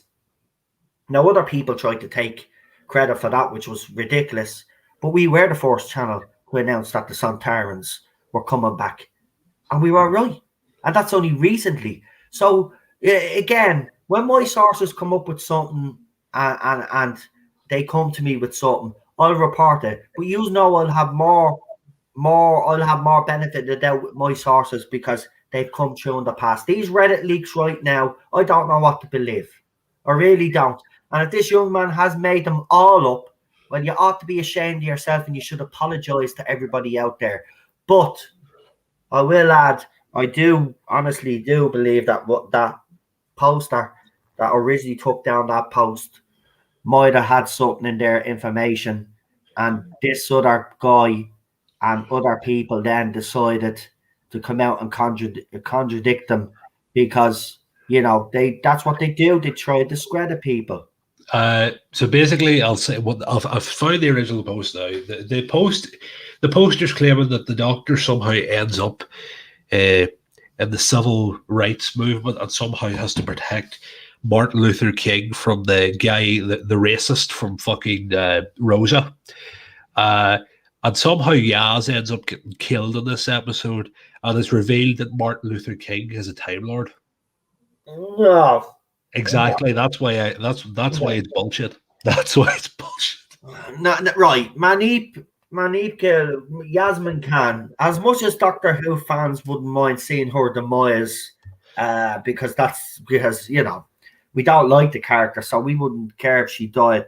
She's not going to die. She'll probably just leave the TARDIS, to be quite honest. The Doctor will probably break her heart. You know, she's there looking for some scissoring action, and then the Doctor will say, "Oh well, listen, got a bit of a problem there. I'm not interested." And then she goes off the TARDIS with a broken heart. That'll be the only thing that'll happen there, I reckon. Martin Luther King, yeah. Do you know what? All jokes aside, right?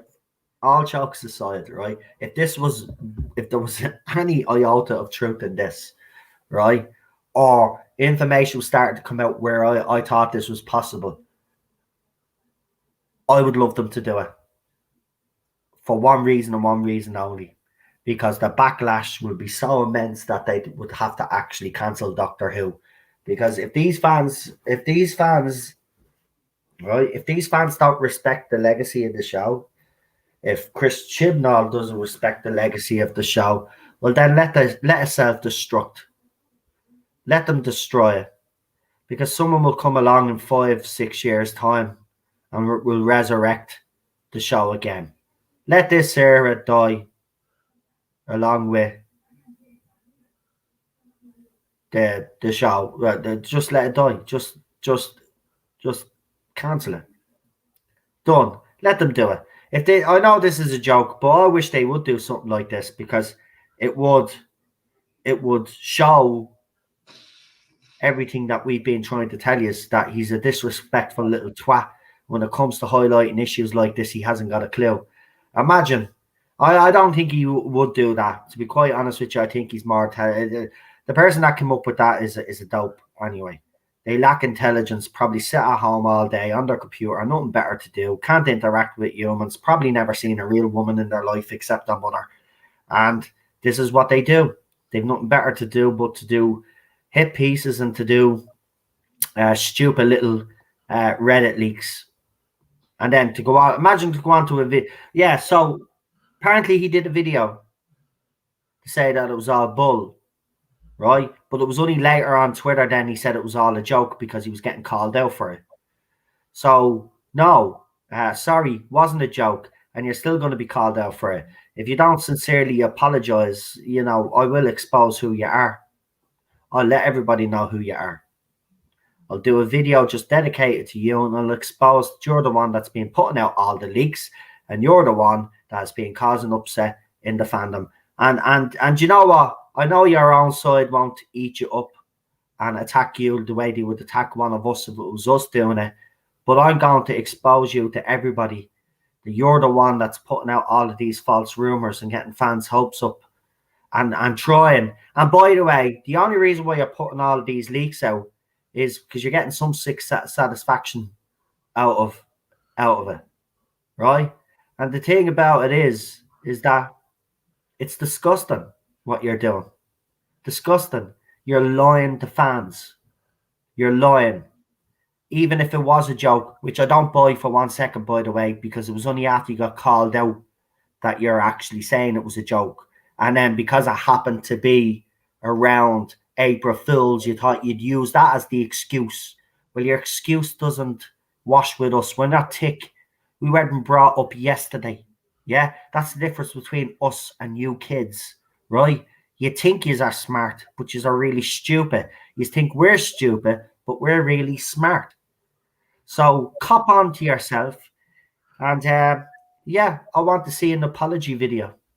You're going to apologize for every single rumor that you put out. And you're going to apologize. Because if you don't apologize, you're going to be exposed. It's as simple as that. We are not going to tolerate people like you in this fandom doing stuff like that anymore. You want to call out people like us for saying we don't like Jodie Whitaker or we don't like this, that, and the other. We're actually going to call you out on proper stuff. And when people cross the line like this and make up false rumors on a site because of some sick satisfaction or whatever it is, right? Because it's not a joke. Nobody's buying that bullshit, by the way, right? That was not a joke. You don't do that to people. These are all sick in the head that you would go to even greater lengths because you are all, there's something wrong with you. There's something definitely all wrong with you all. These are disgusting. Disgusting. And here's the thing. I'll be the one that'll get the abuse, by the way, folks. I'm the one that gets accused of putting out false information out there. I'm the one that's told I'm lying to people. But these people are literally admitting on videos that they're lying to us all and there are no consequences. Well, there are going to be consequences because channels like me, and this is why I do say to people, I'm not asking people to go back onto Twitter, by the way. I'm asking people that have YouTube channels and have a little bit of a following to get behind this campaign to expose all of this behavior, right? Not just this behavior, but the bully tactics, all of the other stuff that they use, right? The damage that they're doing in the fandom to people's mental health, right? The fact they've bullied people offline, right? We need to band together, folks. I keep saying this, but it keeps falling on deaf ears because nobody gives a crap. But I think if you don't give a crap about the show, at least give a crap about the people in the fandom. Because right now there's a lot of fans in the fandom that need your help right now. And also there are a lot of fans like this idiot that are putting out stuff that are claiming to be, information from sources. And then are going on YouTube videos to admit that they're lying to everybody. This can't be tolerated. Can't be tolerated. So we need to step up, folks. I can't do it on my own. I'm a small channel. Everybody says I have this ego. I don't. I really don't. I know where I am. I'm a small, tiny little fish in a big pond. But I'm trying to make a difference here, really. People will say out there, the other side, well, why is he doing all of this mental health? Why is he talking about bullying when he's been? And I explained at the start, the only time I've ever come after people is when I've had to defend myself. He's come out with false and fake accounts. Marty's even seen it. Everybody's seen it. He's have set up fake accounts and then he's have went and told the fandom user side that this is basically me, but without providing a shred of evidence. Right? The only evidence that you have is these fake accounts, but you're saying they're mine, but you haven't been able to prove without a definitive proof that they're mine. the reason why you can't do that is because they're the ones that set up the accounts. They literally, this is what they do. They literally set up fake accounts to troll themselves, and then they tell the fandom, oh, this is Noel from the Third Zone, or this is Lee, Problem B, or this is Marty, or this is Daniel. You know what I mean? That's what they do, you know? So, as I said, I'm serious about all of this. This behavior has to stop. It needs to be called out. And that's why in a couple of weeks' time, as I said, you guys that have experienced harassment in this fandom, you guys that have been bullied by these people, I want to hear from you. I want to hear your stories. I want you to talk to me. Right? Because this is not going to go unchecked anymore. This is not going to go unnoticed anymore. And I wish, again, as I said, I don't have that much influence over bigger YouTubers out there. But I wish the bigger YouTubers would highlight all of this that's happening. Because as I said, mental health, as I said, is the biggest issue that we have. Not in just society, but in fandoms as well, because of behavior like these people.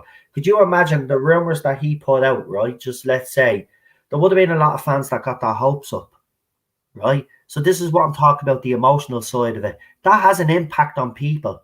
This gobshite doesn't realise the impact he's probably had on people's mental health.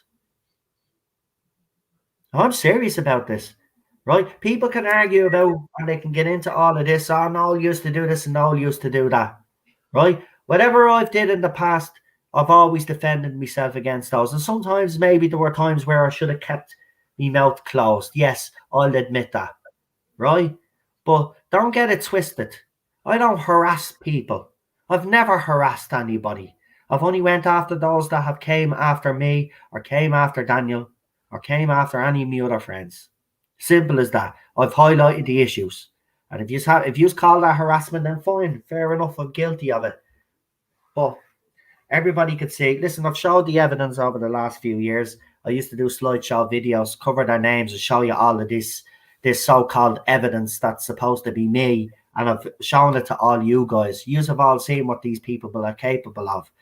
And they've been getting away with it time and time again.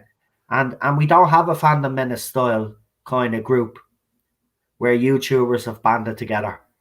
We need to do this ourselves. The Fandom Menace are not going to help us. They're more interested in fighting Warner Brothers, Disney, and the other bigger corporations. Doctor Who is a small little drop in the pond to them, and it's not really relevant. There might be some members within the Fandom Menace that are actually Doctor Who fans, but Doctor Who is not their main concern. So who is the person or the people that are going to be concerned and to call this bullshit out? Well, I'm stepping up to the plate, and I hope other YouTubers out there get behind me and step up to the plate.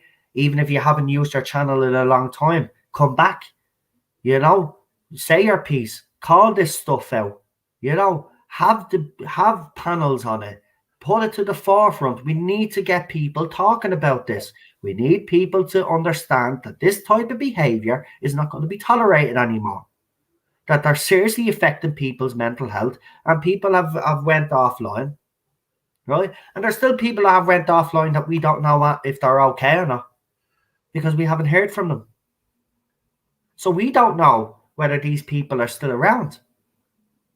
For all we know, the worst thing could have happened, because it's so relentless. And Twitter is a cesspool. It really is bad. YouTube is starting to become the same thing as well. But it needs to be, listen, I need people, to get behind this. I'm very serious. I want to do that stream. And then after that, that's not it. I don't want to just do one stream and that's it. I want to keep this in the public eye from now until this issue is resolved. And I know some of you have lost the fight because you've fought a lot in this fandom. You've had to put up with terrible stuff. But this is something I really, truly believe in. And I do believe that we can actually save people's lives as well. That's how fucking serious I am. Because I do believe this is a killer. And I do believe that people that come out and make these false rumors and stuff are doing a lot of damage. Now, they could say that I am. They've no evidence to prove that I am. I've actually proven time and time again that my sources are legit. If gobshites out there want to look blindly and still say the same thing, that oh no, he's making stuff up, fine, go ahead. Everybody that follows me knows different, so that's all that matters to me. People on the outside don't, but there are people out there that are being targeted, and it needs to be highlighted. So I mean, look, hopefully we can get even some of those members of the Fandom Menace that are Doctor Who fans to even jump on board this, to even do a stream highlighting these sort of things. I think that'd be a step forward in the right direction. I think a lot of people in the fandom, there's people in the chat that I even know that have been suffering these last few months and have even spoken to me privately, and it's heartbreaking, right? And it shouldn't be tolerated. I don't care what people think of me. You guys know me, right? You know what I haven't done, what I've been accused of is bullshit. I don't go around bullying people. I grew up being bullied in school. I didn't have an easy life. I had a hard, right? I know what it's like to be bullied. So to be accused of it is a bit ironic, right? And apparently I'm harassing them now because I'm highlighting all of this. Well, I'm not. I'm highlighting it because I do believe that you guys are going to be responsible one day for someone doing something stupid in this fandom and not being here anymore because of their behavior, and you will show absolutely no remorse, and you will somehow twist it and blame them like you did when a certain female member that we knew, they twisted it and basically blamed her, and it was her choice to leave. No, you bullied her offline. Bullied her. Her choice was to stay on Twitter and interact with her friends, but you chose to go after her. So I'm not putting up with it anymore. They're cancelling watch-alongs. They're cancelling posts on Twitter. They're trying to cancel people left, right, and centre, and they're coming up with all of this rubbish. So no, I've had enough. It needs to be highlighted. Marty, is there anything you'd like to add? I mean, look, we're not saying that. I'm not saying that he's made up everything. Of course, we don't know that, but he has admitted. But he has admitted to making. He hasn't admitted to making stuff up, but he has admitted that he has been making stuff up. But I mean, that is truly disgusting, Marty, isn't it? It is, because there's like a lot of people at the end of the day, like a lot of people depend on this show for sort of, it might be strange, not strange, but a lot of people depend on this show sort of for stress relief. I mean, I know anytime I'm sort of stressed out, I bought BritBox there last week, so anytime I'm stressed, I turn on a Sylvester McCoy episode and watch it. So it's an escape. So a lot of stuff like that, when people who, it's sort of hard to put into words. People who get, you hear these rumors coming out and people get their hopes up and start getting excited and all, and eventually, if you are built up and have your sights set that you reckon something's going to happen, and then suddenly for that not to happen is a bit of a. It can be a bit of like for a lot of people, it'll mean nothing to them, but for the some people, it can be a big blow. Like it can be a very big blow. So making up rumors like that, no matter who you are, it's a low blow. Like it's something you shouldn't be doing because people build their expectations up, and it's not, it's you get people excited for nothing, and it's a bit of a slap on the mouth too, That's what I mean. I mean, they don't. Again, Marty, you're right. I don't think they realise the actual impact. There will be people that are very fragile at the moment. This show has meant a lot to them. and they depend.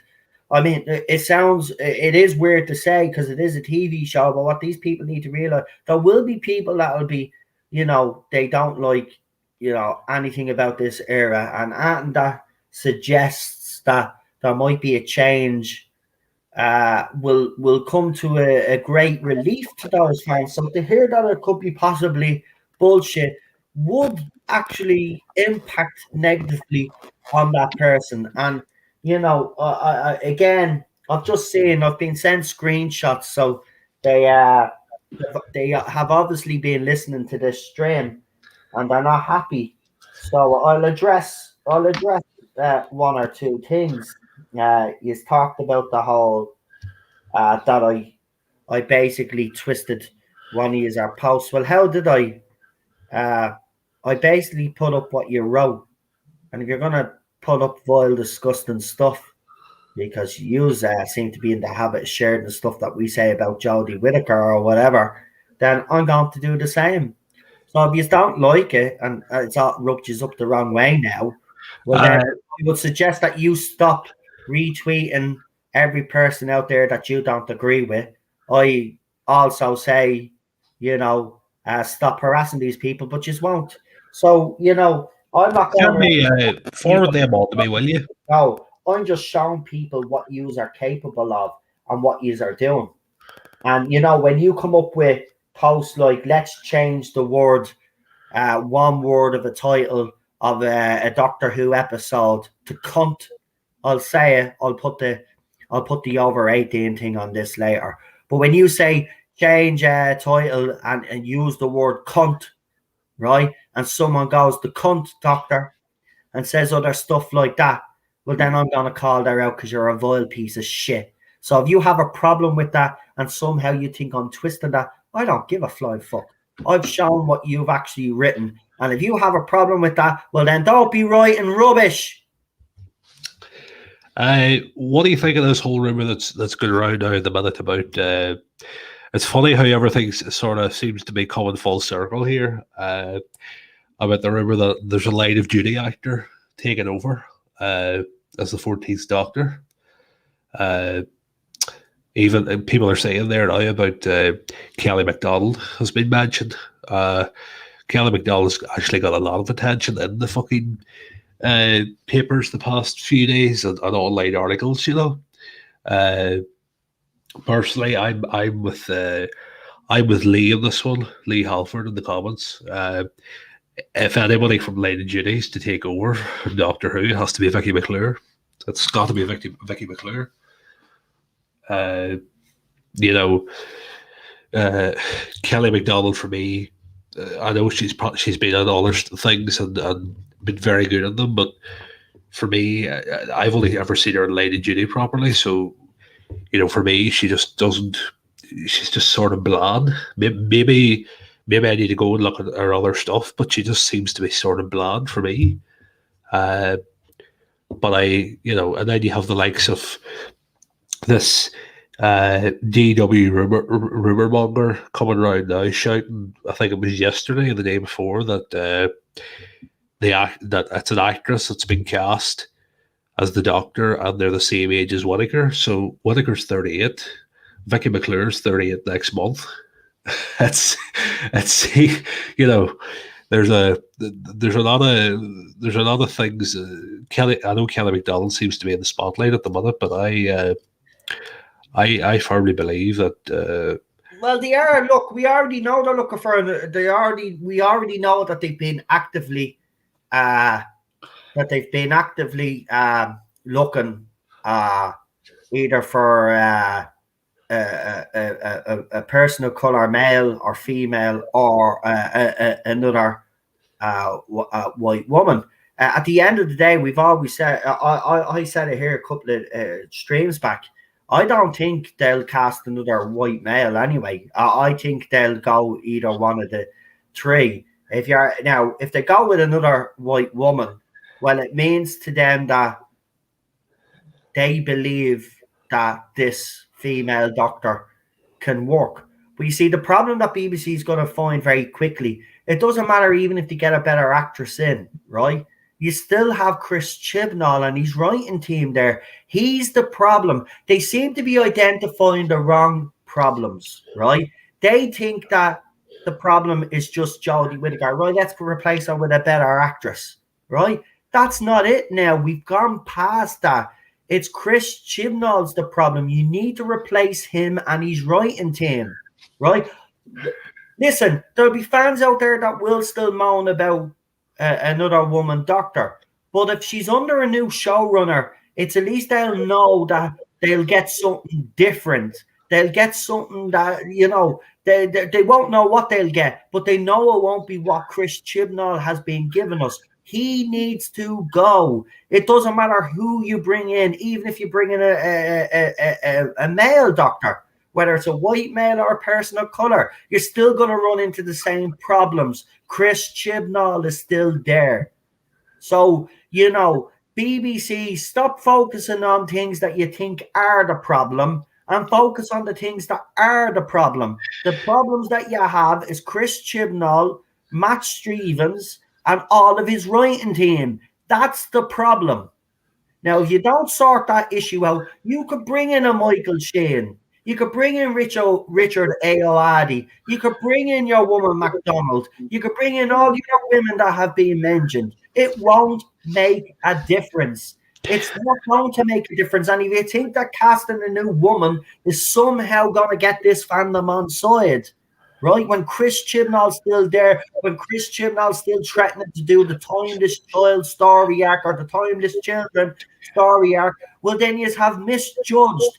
You are misjudging on the wrong things. You are identifying problems that are not there, and you are going for the problems that are actually there. Chris Chibnall, his writing team, and of course, going back to what Doctor Who was all about. This is a completely different animal. People don't recognize this as Doctor Who, right? And it doesn't matter if you bring familiar villains and foes back, right? That doesn't make it. That doesn't make her familiar. It's still different because of what he's doing with them. So that's your problem there, Chris Chibnall, his writing team. Stop looking for things that are not even there, right? The writing is not healthy. Okay, that's bullshit. He said it's editorially healthy. No, it's not. Address the issue. Again, you are blind. Okay? There's a lot of things wrong with this show. But the main culprit is the man that's in charge. So sort that out. But go ahead. We got a couple of super chats, but we'll let Marty while I find them. Marty, is there anything you'd like to add there? Sorry, I'm on a bit of a rant again, but these people BBC just annoy me. You're identifying the wrong bloody problems with the bloody show. Right here, well, obviously, Marty's sound is off for a minute, so let's read out the super chats real quick, and then hopefully we get Marty back. I think there was a little bit of feedback or something. So Alpha Omega with a $10 super chat says, future of Doctor Who is dubious. Get your past media of the show now before they start changing it. They can't take our appreciation of the past from us, says Alpha Omega. We also, by the way, guys, thank you for all the super chats tonight. We've gotten a few tonight. These are all very generous, I have to say. I know everybody's struggling, but thank you. I really do appreciate it. It does help myself and Cheryl out quite a lot, I have to be honest with you folks. So we really do appreciate it. But we got another one from Stephen Morris, a $4.99 super chat. His second super chat again. Thank you, Stephen. I know you're angry now, but remember, you have fans, and it's horrible how other creators are getting away with fake news only because they like Jodie. Listen. I've gotten to the stage where I really don't care, right? But I'm not going to allow these people to continue to do what they do. Listen, I don't care if people have hit pieces out on me on YouTube. I know there's more than what I already know about, right?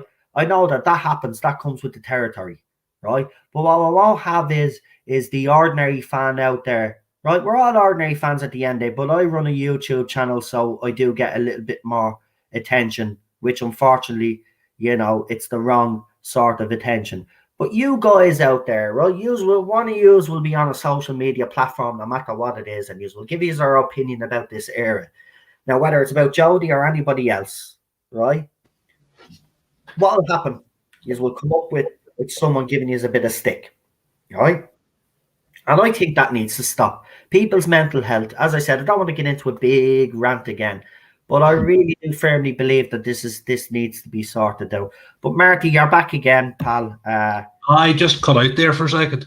Yeah, you there was a bit of feedback just before you did, so I kind of knew, but you seem to be crystal clear there. But listen, is there anything else you want to add? And then is there do you want to bring something else up so we can change the topic a little bit before we finish up, because we'll be finishing in about 15 minutes. It's I just think now that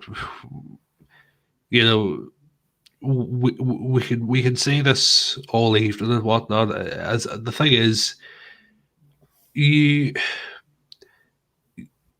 people seem to think that you're right, that getting rid of Jodie Whitaker is going to be the solution to all life's problems. Well, it isn't, because I'd rather Jodie Whitaker stay and get rid of Chibnall. Exactly. I've actually gotten to that stage as well, and I never thought I'd say that. But if I had a choice between the two right now, I would keep Whitaker in the role, but bring in a new showrunner. Yeah. And listen, she'd be gone anyway. The new showrunner would keep her on for a year anyway, and then they'd move on. Right? So she'd move on. So the thing about it is, right now, the show needs to stop this rate and slide. And the only way I believe that can happen is when Chris Chibnall is announced that he's leaving after series. He has to leave after series 13. If he hangs on, it's game over.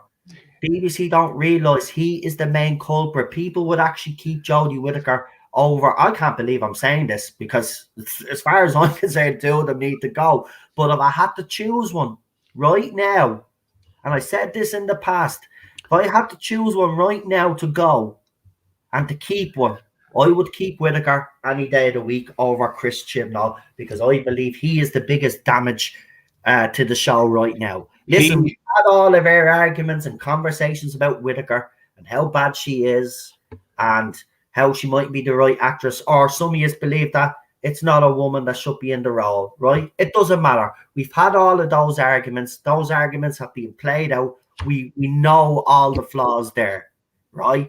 But at the end of the day, if you guys, actually, I'll ask you in the chat, right? Now, I know the a clean slate is needed, Daniel, but I'm going to ask you a very difficult question, right? And it's a hypothetical answer. So even if, you don't really want to answer, just give a hypothetical answer. If you had a choice between, and I want you to write your comment in, because I know there are J-bots or Jodie stands and people watching this. I want them to see for themselves what you all think, right? And write the person's name big so they can all see it. If you had a choice between Chris Chibnall going or Jodie Whitaker going right now, who would you pick?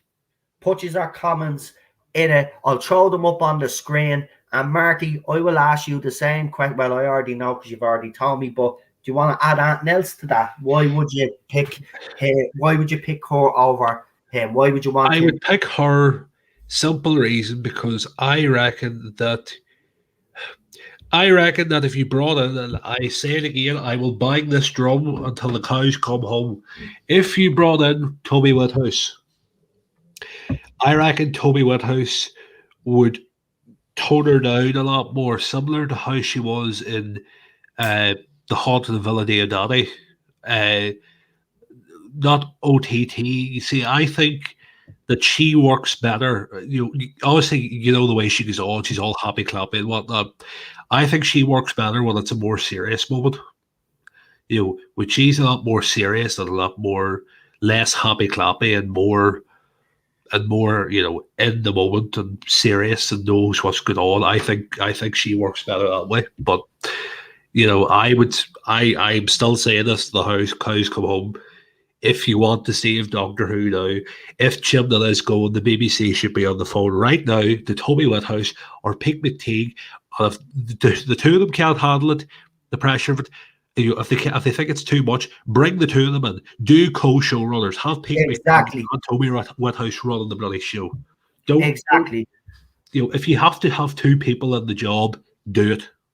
Exactly. And by the way, it's been a resounding response.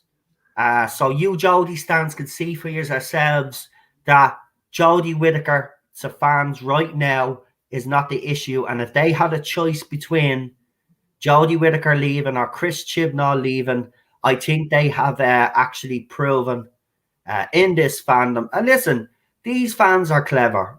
People that follow me are clever. That subscribe to this channel are clever. They know they know what the issues are, right? We've spoke about Whitaker already. We're past that, and they're past that as well. But if they had a choice between the two right now, and they were given that choice, right? And it is a hypothetical answer some of them have given. But if they were given that choice, right? If you actually said, right, here fans, here you go. You have a choice. You can keep Jodie Whitaker as the Doctor or keep Chris Chibnall as showrunner, but you can only pick one. Which one would you pick? Jodie Whitaker would win out. Jodie Whitaker would stay. Chris Chibnall would go. And that says a lot for this side of the fandom. That says a lot from this side of the fandom. And I'm proud of them. I'm proud of them. Because you know what? This side of the fandom has always been, in my opinion, they can see things, right? They know that overall two of them gone would be the best thing, right? But they can not compromise, but they can see who the real culprit is here. And they will be smart and say, right, okay, even though we want two of them gone, but if I really had to get rid of one to save the show right now, they would get rid of Chibnall and keep Jodie Whitaker. And I think that says a lot for this side of the fandom because they have been criticised. Yous have. Yous are all come out and some of yous don't. And I know some of yous that was hard for yous to answer. And thank you for answering. Right? I know some of yous do. And it's not anything to do with being sexist or anything. It's just because of the narrative of the show over 50 years being a man. I know some of you can't get past that, and it's nothing got to do with being sexist. It's just the way you have grown. It's just when you grow up with something like that, especially if you've been watching from the start, it is very hard to change your opinions and your views. Of course it is. Over half a century, of course that's going to be. You know? So, I mean, I get it.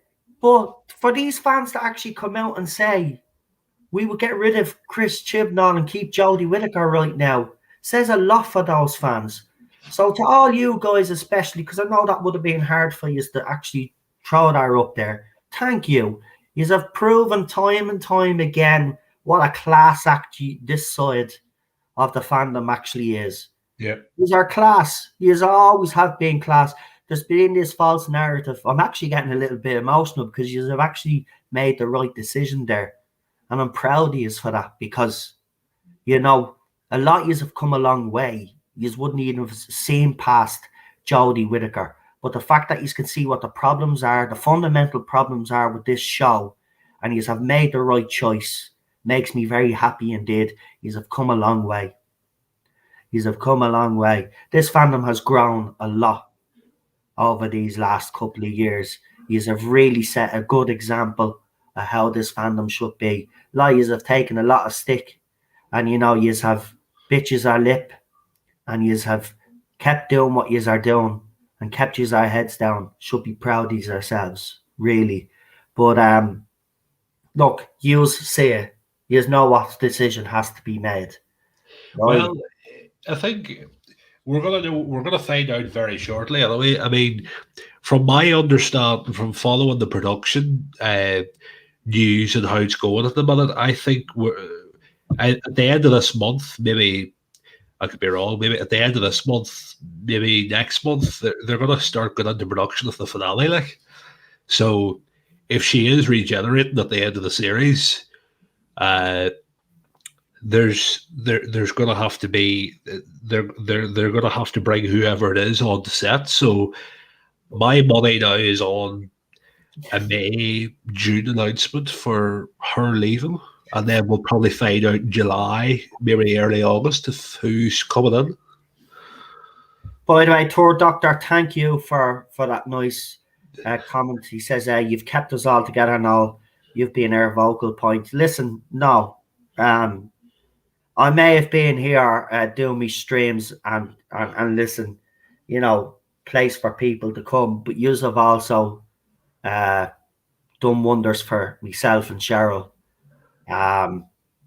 It's a support network. We support everybody. And it's nice to know if I'm feeling down, I can go to some people in this fandom just like you can. And I'm glad we've created this community. So listen, while you have all had a place to come, remember, you guys have set the tone for this community.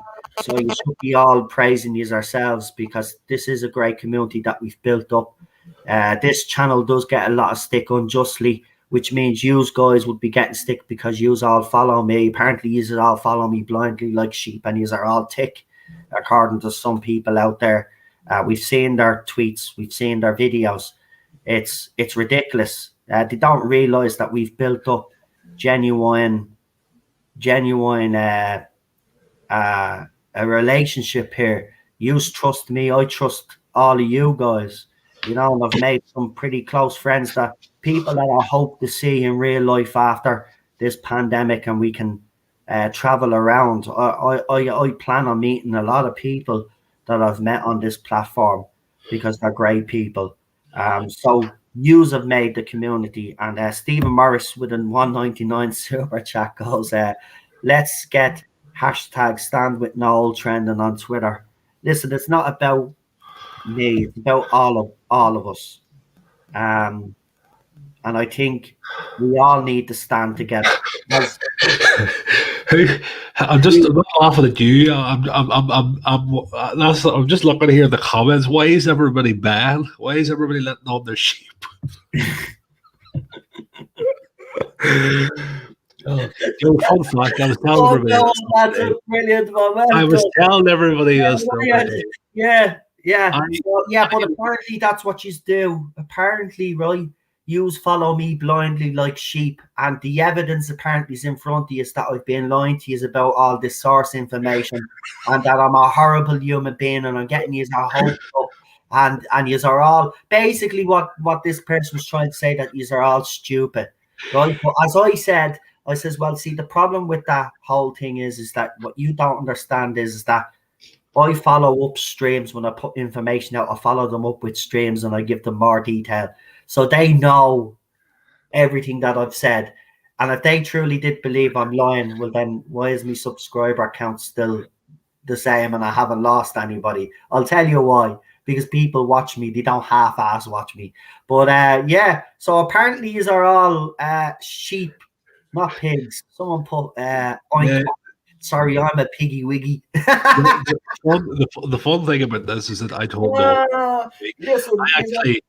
I actually live on a farm. Not that people don't know that, but I actually live on a farm, so it's all coming full circle to me with all the sheep.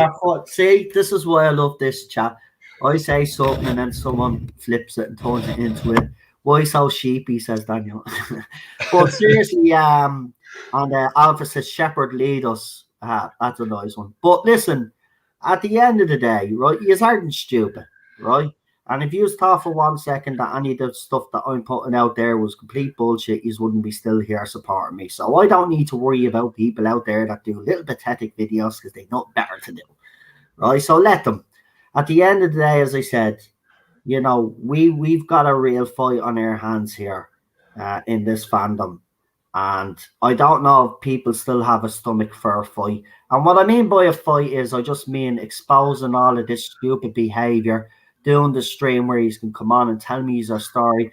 And actually, tell me why you's got bullied in the first place. Tell me what you's rolled up and what the reaction was like. Because you could put simple tweet up like, say, oh, I don't like Jodie's doctor because, she uses the sonic screwdriver too much, right?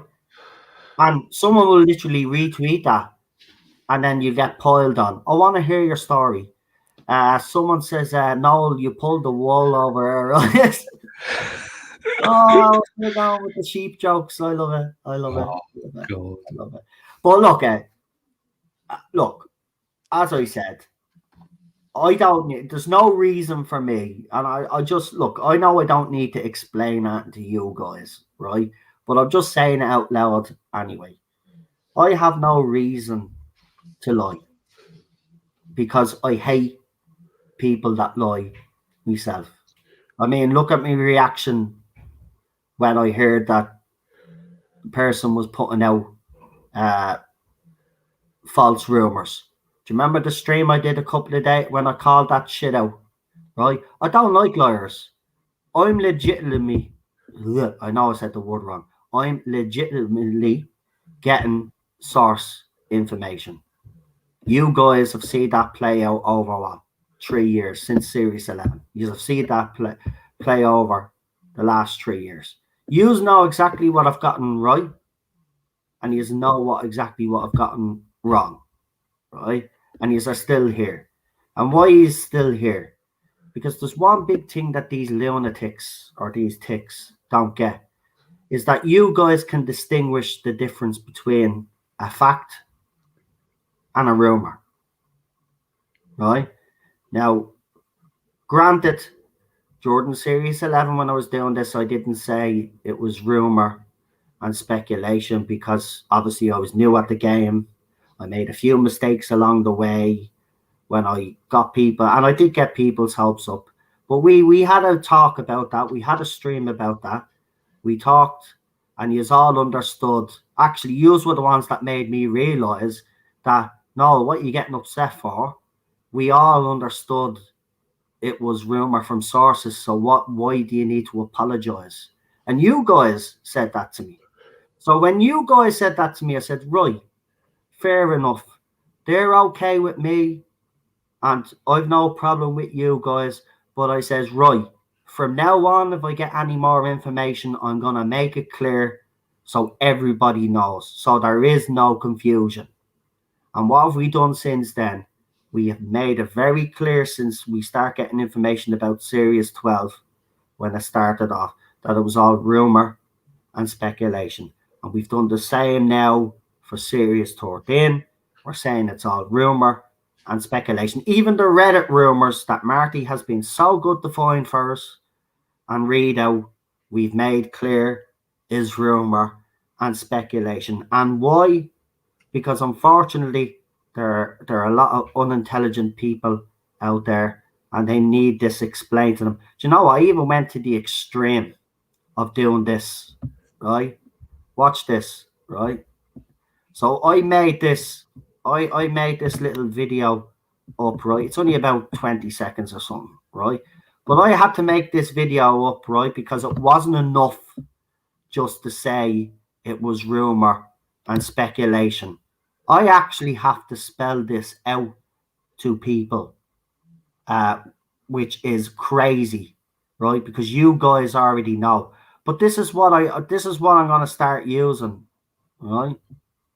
So this is what I put up, right? There's no sound, so wait till you see this. This is funny.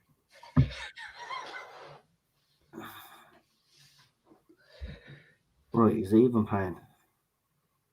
There we go, right?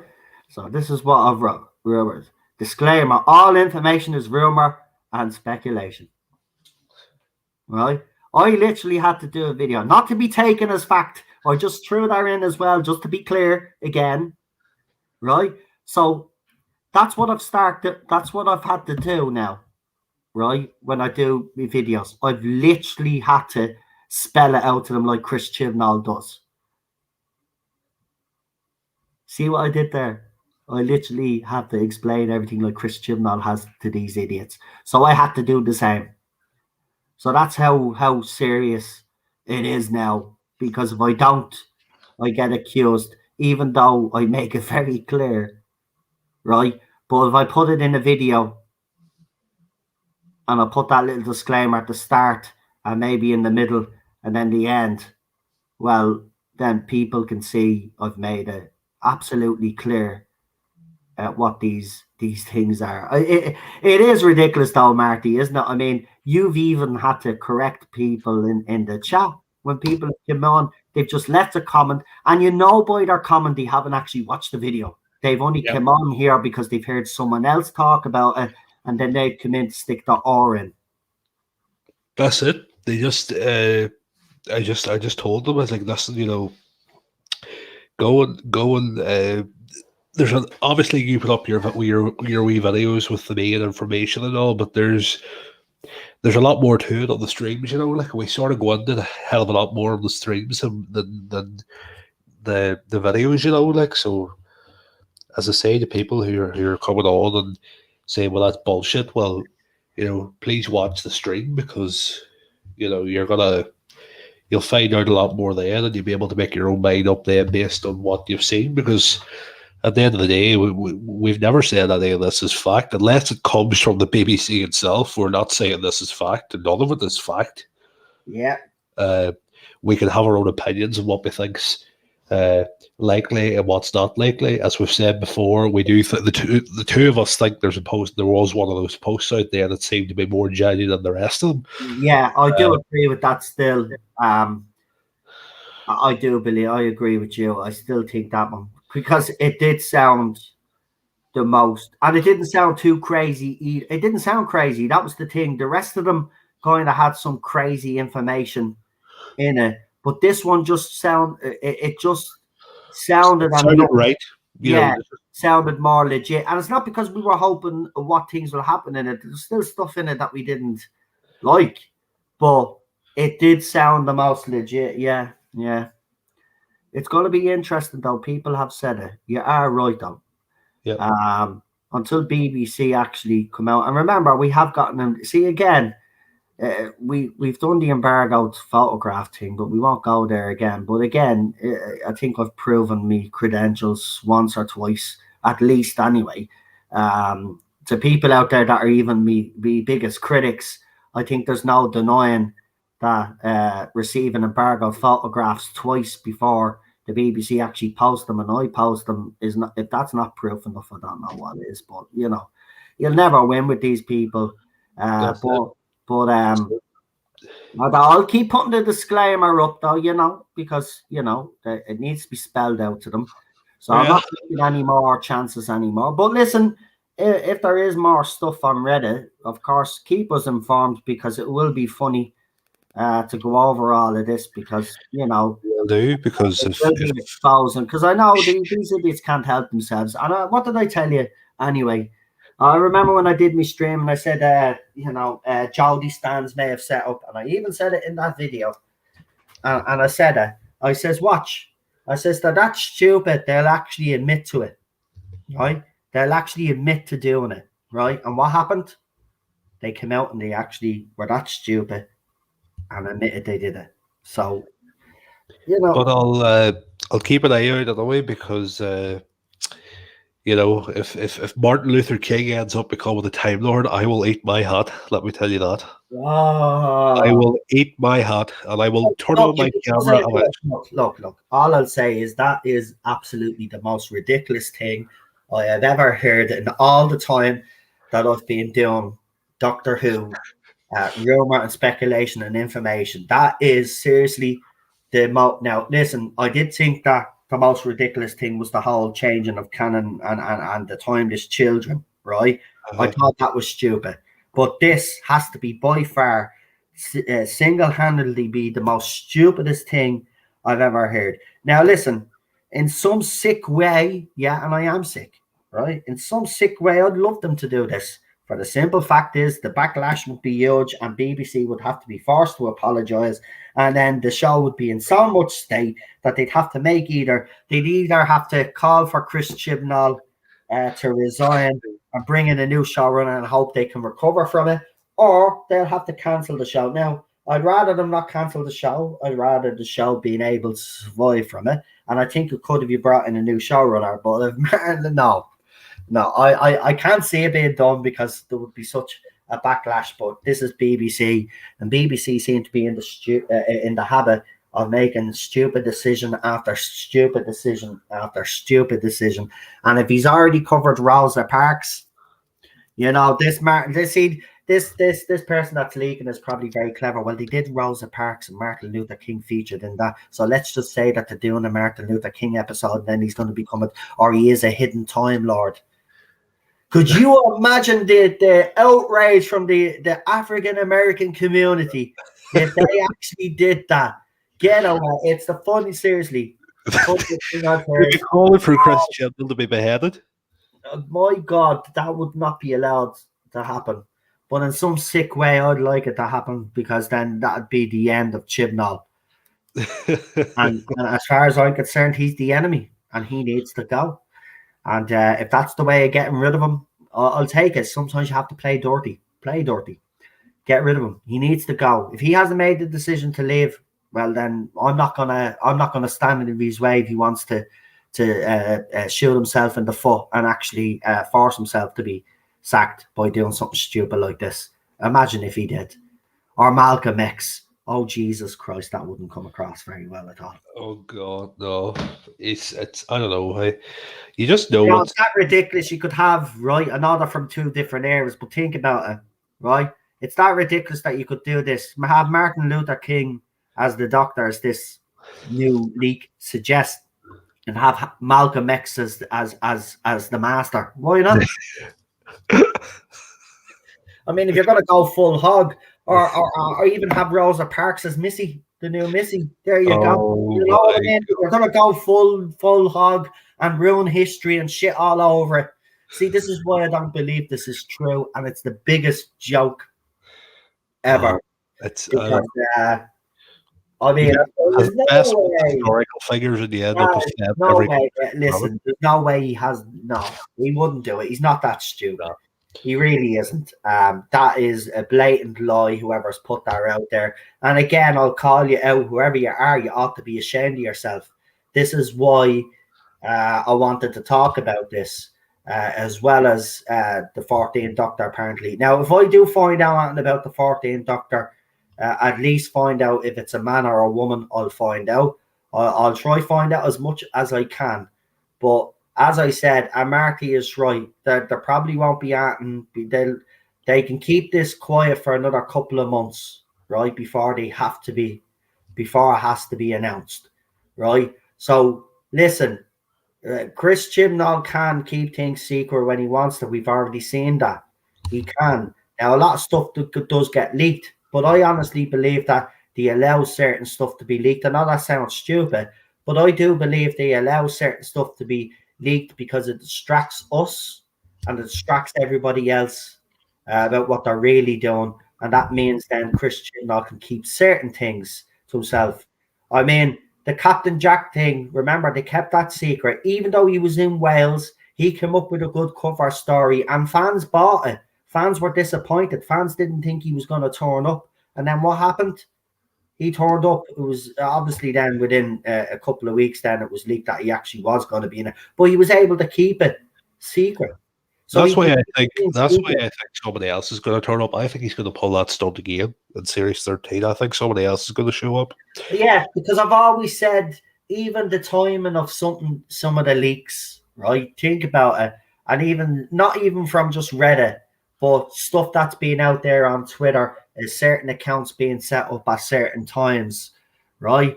There was supposed to be, now I'm going to stick by this because I wasn't the only one talking about this, but there was supposed to be an apparent announcement in March. Yeah. And it never happened. Now, I wasn't the only one talking about this. There was actually people that people would consider, or those people would consider more legit, that are actually bringing it up too, right? And then when it didn't happen, they didn't pick on the person that they thought was more legit. They came after me. Oh, look, Noel's lying again, or Eddie was lying again, and there was no announcement and all of this, and blah, blah, blah. And the thing that they missed was we said apparent announcement. Nobody actually said there was an announcement Again, we said apparent announced, but it never happened, right? It never happened. Now, Chris Chibnall apparently did this before in the past, where there was supposed to be an announcement made Jordan Children in Need last year, Jordan Series 12, and we even spoke about it on the channel because when nothing happened, really, everybody was like, well, where's the trailer? Where's this, that, and everybody was genuinely concerned. But apparently he got cold feet and he pulled the trailer. So Chris Chibnall has done things like this in the past, and he can keep things secret if he wants to. So I do believe there is definitely people being told to leak certain stuff to keep us distracted away from what he's really doing.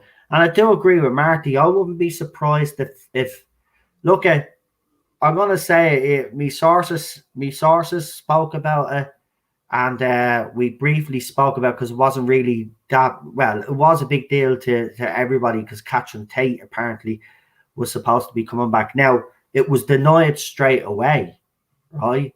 And I was even told that there was nothing in it. Yes, she was in the area, but she was doing something else completely. Now, again, she could be coming back and fans could be absolutely spot on.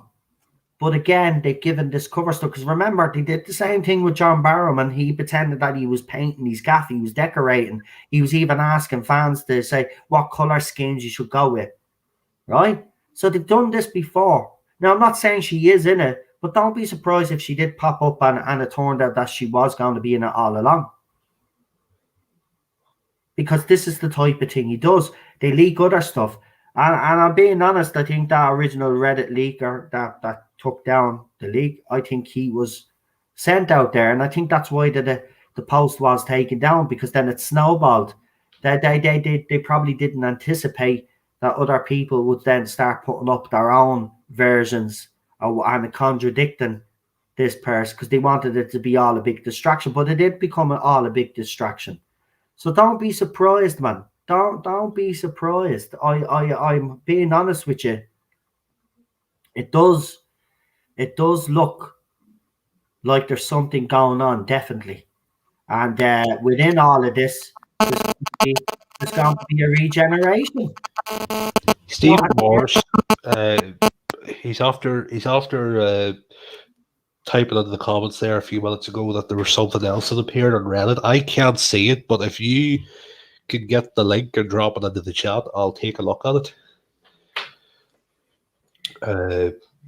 But look, it's we could be here all night talking about it, but all I'll just say is this: is that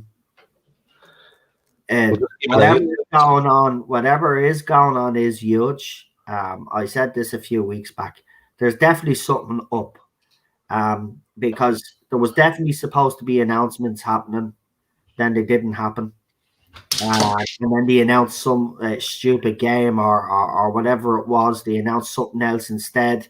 Well, I don't think that's all they were going to run with originally. I think that was part of the whole thing. They were going to announce something, and then something happened, or Chibnall got cold feet and decided to pull it the last second, like he always does. This is a common trait with him, by the way. He did the same thing in Broadchurch and apparently in Torchwood as well. It's something that he's known for. So, look at in the next few months, definitely something should give, because they can't hold out on who the 14th Doctor is if they have been. Well, they can kind of, because it is a pandemic. That person's probably being told, and they're at home, they're waiting to come in to film their scenes. But for right now, they're probably either sitting at home or they're working on something else, or they've already filmed whatever they're filming and they're at home and just waiting for their scenes in Doctor Who to come up. And that's when they'll have to announce, because as soon as unless they somehow are able to fool the audience and say, oh no, this is just a guest star joining this particular episode, and announce this person as a guest star to throw us all off, which could be a possibility as well. It could be. which I think would be logical to do, actually, and I think it would mess around with the fandom a little bit. I don't think that would be too cruel, especially if it was a bloke. If it was a bloke, like, you know, guest star. This is a guest star. It's not the next star. It's a guest star. He's going to be playing this character, but then when the shit goes down, then it turns out to be a doctor. People will be yay or whatever. That's it. Here, I need to hit the deck because I'm up early in the morning. I'm actually heading away at 6 in the morning. Yeah. You've got the farming thing to do. No, not even. I'm actually heading away to film something, a short film tomorrow at 6 o'clock. So good man. I'm heading away, but I will. I might sneak up a wee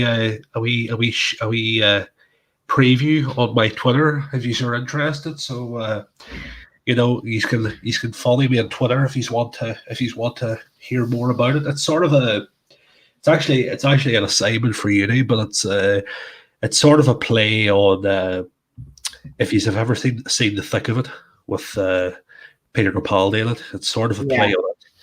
So yeah, I'll be. I'm directing it and I'm starring in it, so I'm going to be channeling my inner Malcolm Tucker. If you want to hear that, I'm normally very composed on here, but when I go on camera, I can go batshit crazy. Well, I can't wait to hear it or see it, man. Sounds interesting. Check out his Twitter account, by the way, guys. If one of you could throw it in there. Well, listen, we'll let you go because you're busy, because you're obviously got that to do and stuff. Yeah. And I'm going to finish up as well. So we're over 2 hours and a half, and I think that's good for a Wednesday. What you call it? But yeah, listen, thanks for coming on and explaining all of the stuff. And if there is anything else new, let us know. Because if it turns out to be bull, as I said, the reason why I'm doing all of this, because if it all ends up being bull, it's at least we've highlighted what these people are capable of, and I think it's disgusting. So I'll let Marty go right now, and I'll just briefly chat to the chat there just for a second. But listen, thank you.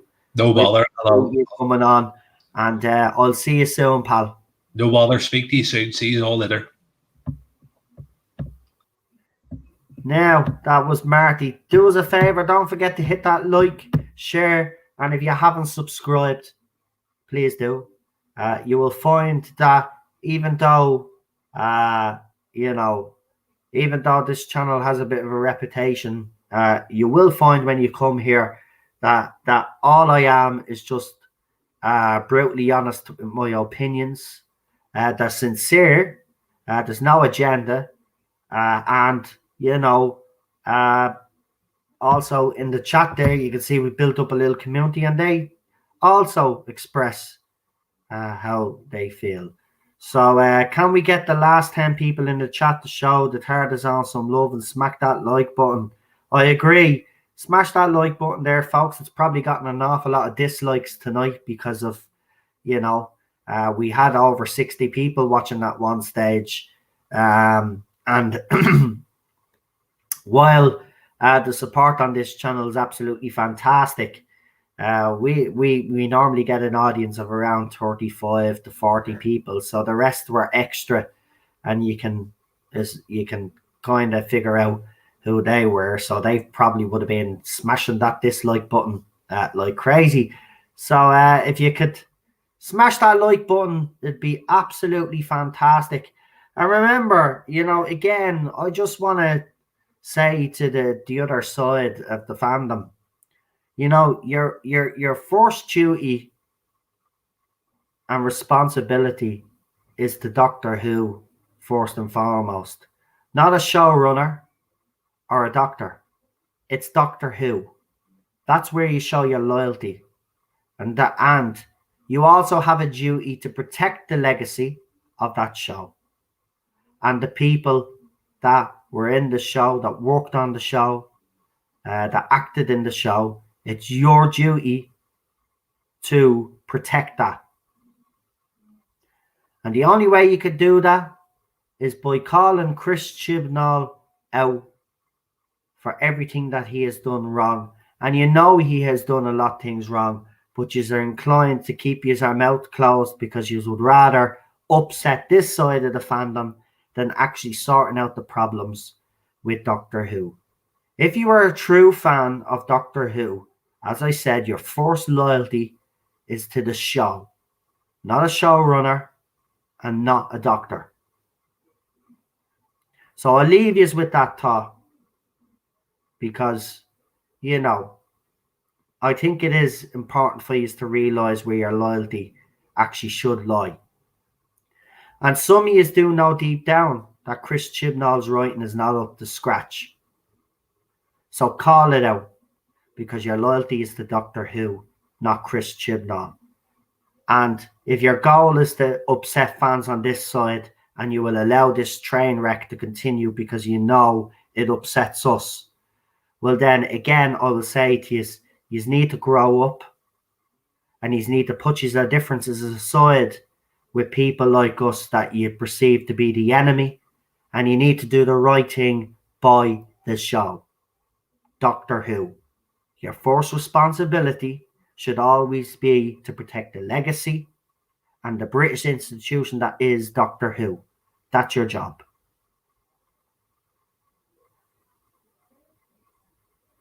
Remember, showrunner and a doctor come and go. Doctor Who's the one constant thing, the show itself, that remains. All of these people are custodials. They'll move on. They will move on to their next projects. But Doctor Who remains. Your loyalty is to Doctor Who.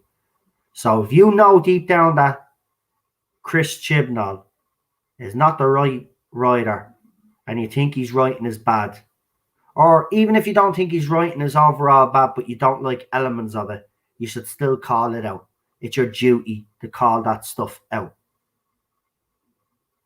So I'll leave you with that. Our side of the fandom already know that. That's why they do what they do.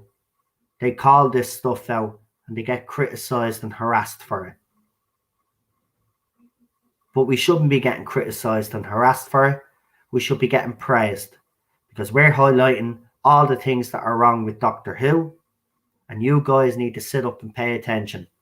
And again, the reason why nobody reacted to Christopher Eccleston, we're going full circle now. I wanted to go full circle with this because we started off with Christopher Eccleston, right? The reason why nobody gave a crap about what Christopher Eccleston said, because they've had to put up with this regime for the last 5 years since Chris Chibnall was announced the showrunner. And they've had to put up with the vile behaviour of fans on the other side, because we've called out all the flaws and all the problems with the show. You need to put your personal differences aside now and actually protect the legacy of Doctor Who before there is no legacy to protect. And if you just keep Chris Chibnall and you just keep bigging him up at how great he is, you're doing a disservice to Doctor Who. Doctor Who should be your only, that's where your loyalty lies.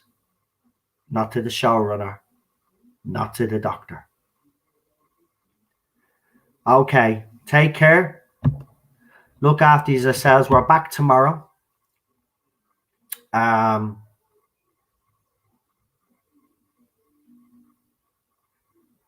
Might do a movie stream on the Irish Geek. Might leave it till next week, but I'll definitely do something on both channels. So I will be back here, and I will be back on the Irish Geek. So check me out on both channels, because I'll be there. So we'll have something. I'll think of something. And then Friday, everybody's favorite night, the Tardazone Talks. And again, as I said, we will have that stream in a couple of weeks' time. And let me know. Now, right now, I've gotten one or two people that have come to me to kind of share their experience and stuff, and that's great. But I need to know if there are more people. So what I'm going to do is I'm going to throw up a little trailer later, hopefully, and let you know that this stream is coming, right? And I want you to write in the comment section if you are interested, either coming on or sharing your story with me, because this stream will only work and happen if there's a lot of interest in it. I want to highlight the behavior of the fandom and how it affects you guys, is our mental health, and how some of you because some of you in the chat that we know suffer with depression. I want to know how it's affected your life and stuff like that. I want to highlight all of these issues. I think it's, as I said, the biggest issue that we face in society and in fandoms, and it needs to be spoken about. So I will just see there, because we've got 11. So everybody's saying good night. So I'll say good night now and leave you. We will talk to you. Where's the bloody trailer? It's up for. I went too far. Hold on. No. Computer doesn't wanna play tonight. There we go. Right. I'll say good night to you. Stay safe, and we will talk to you tomorrow, and then over the weekend. So look after yourselves. Hope to see you all here, and take care. Good night, folks.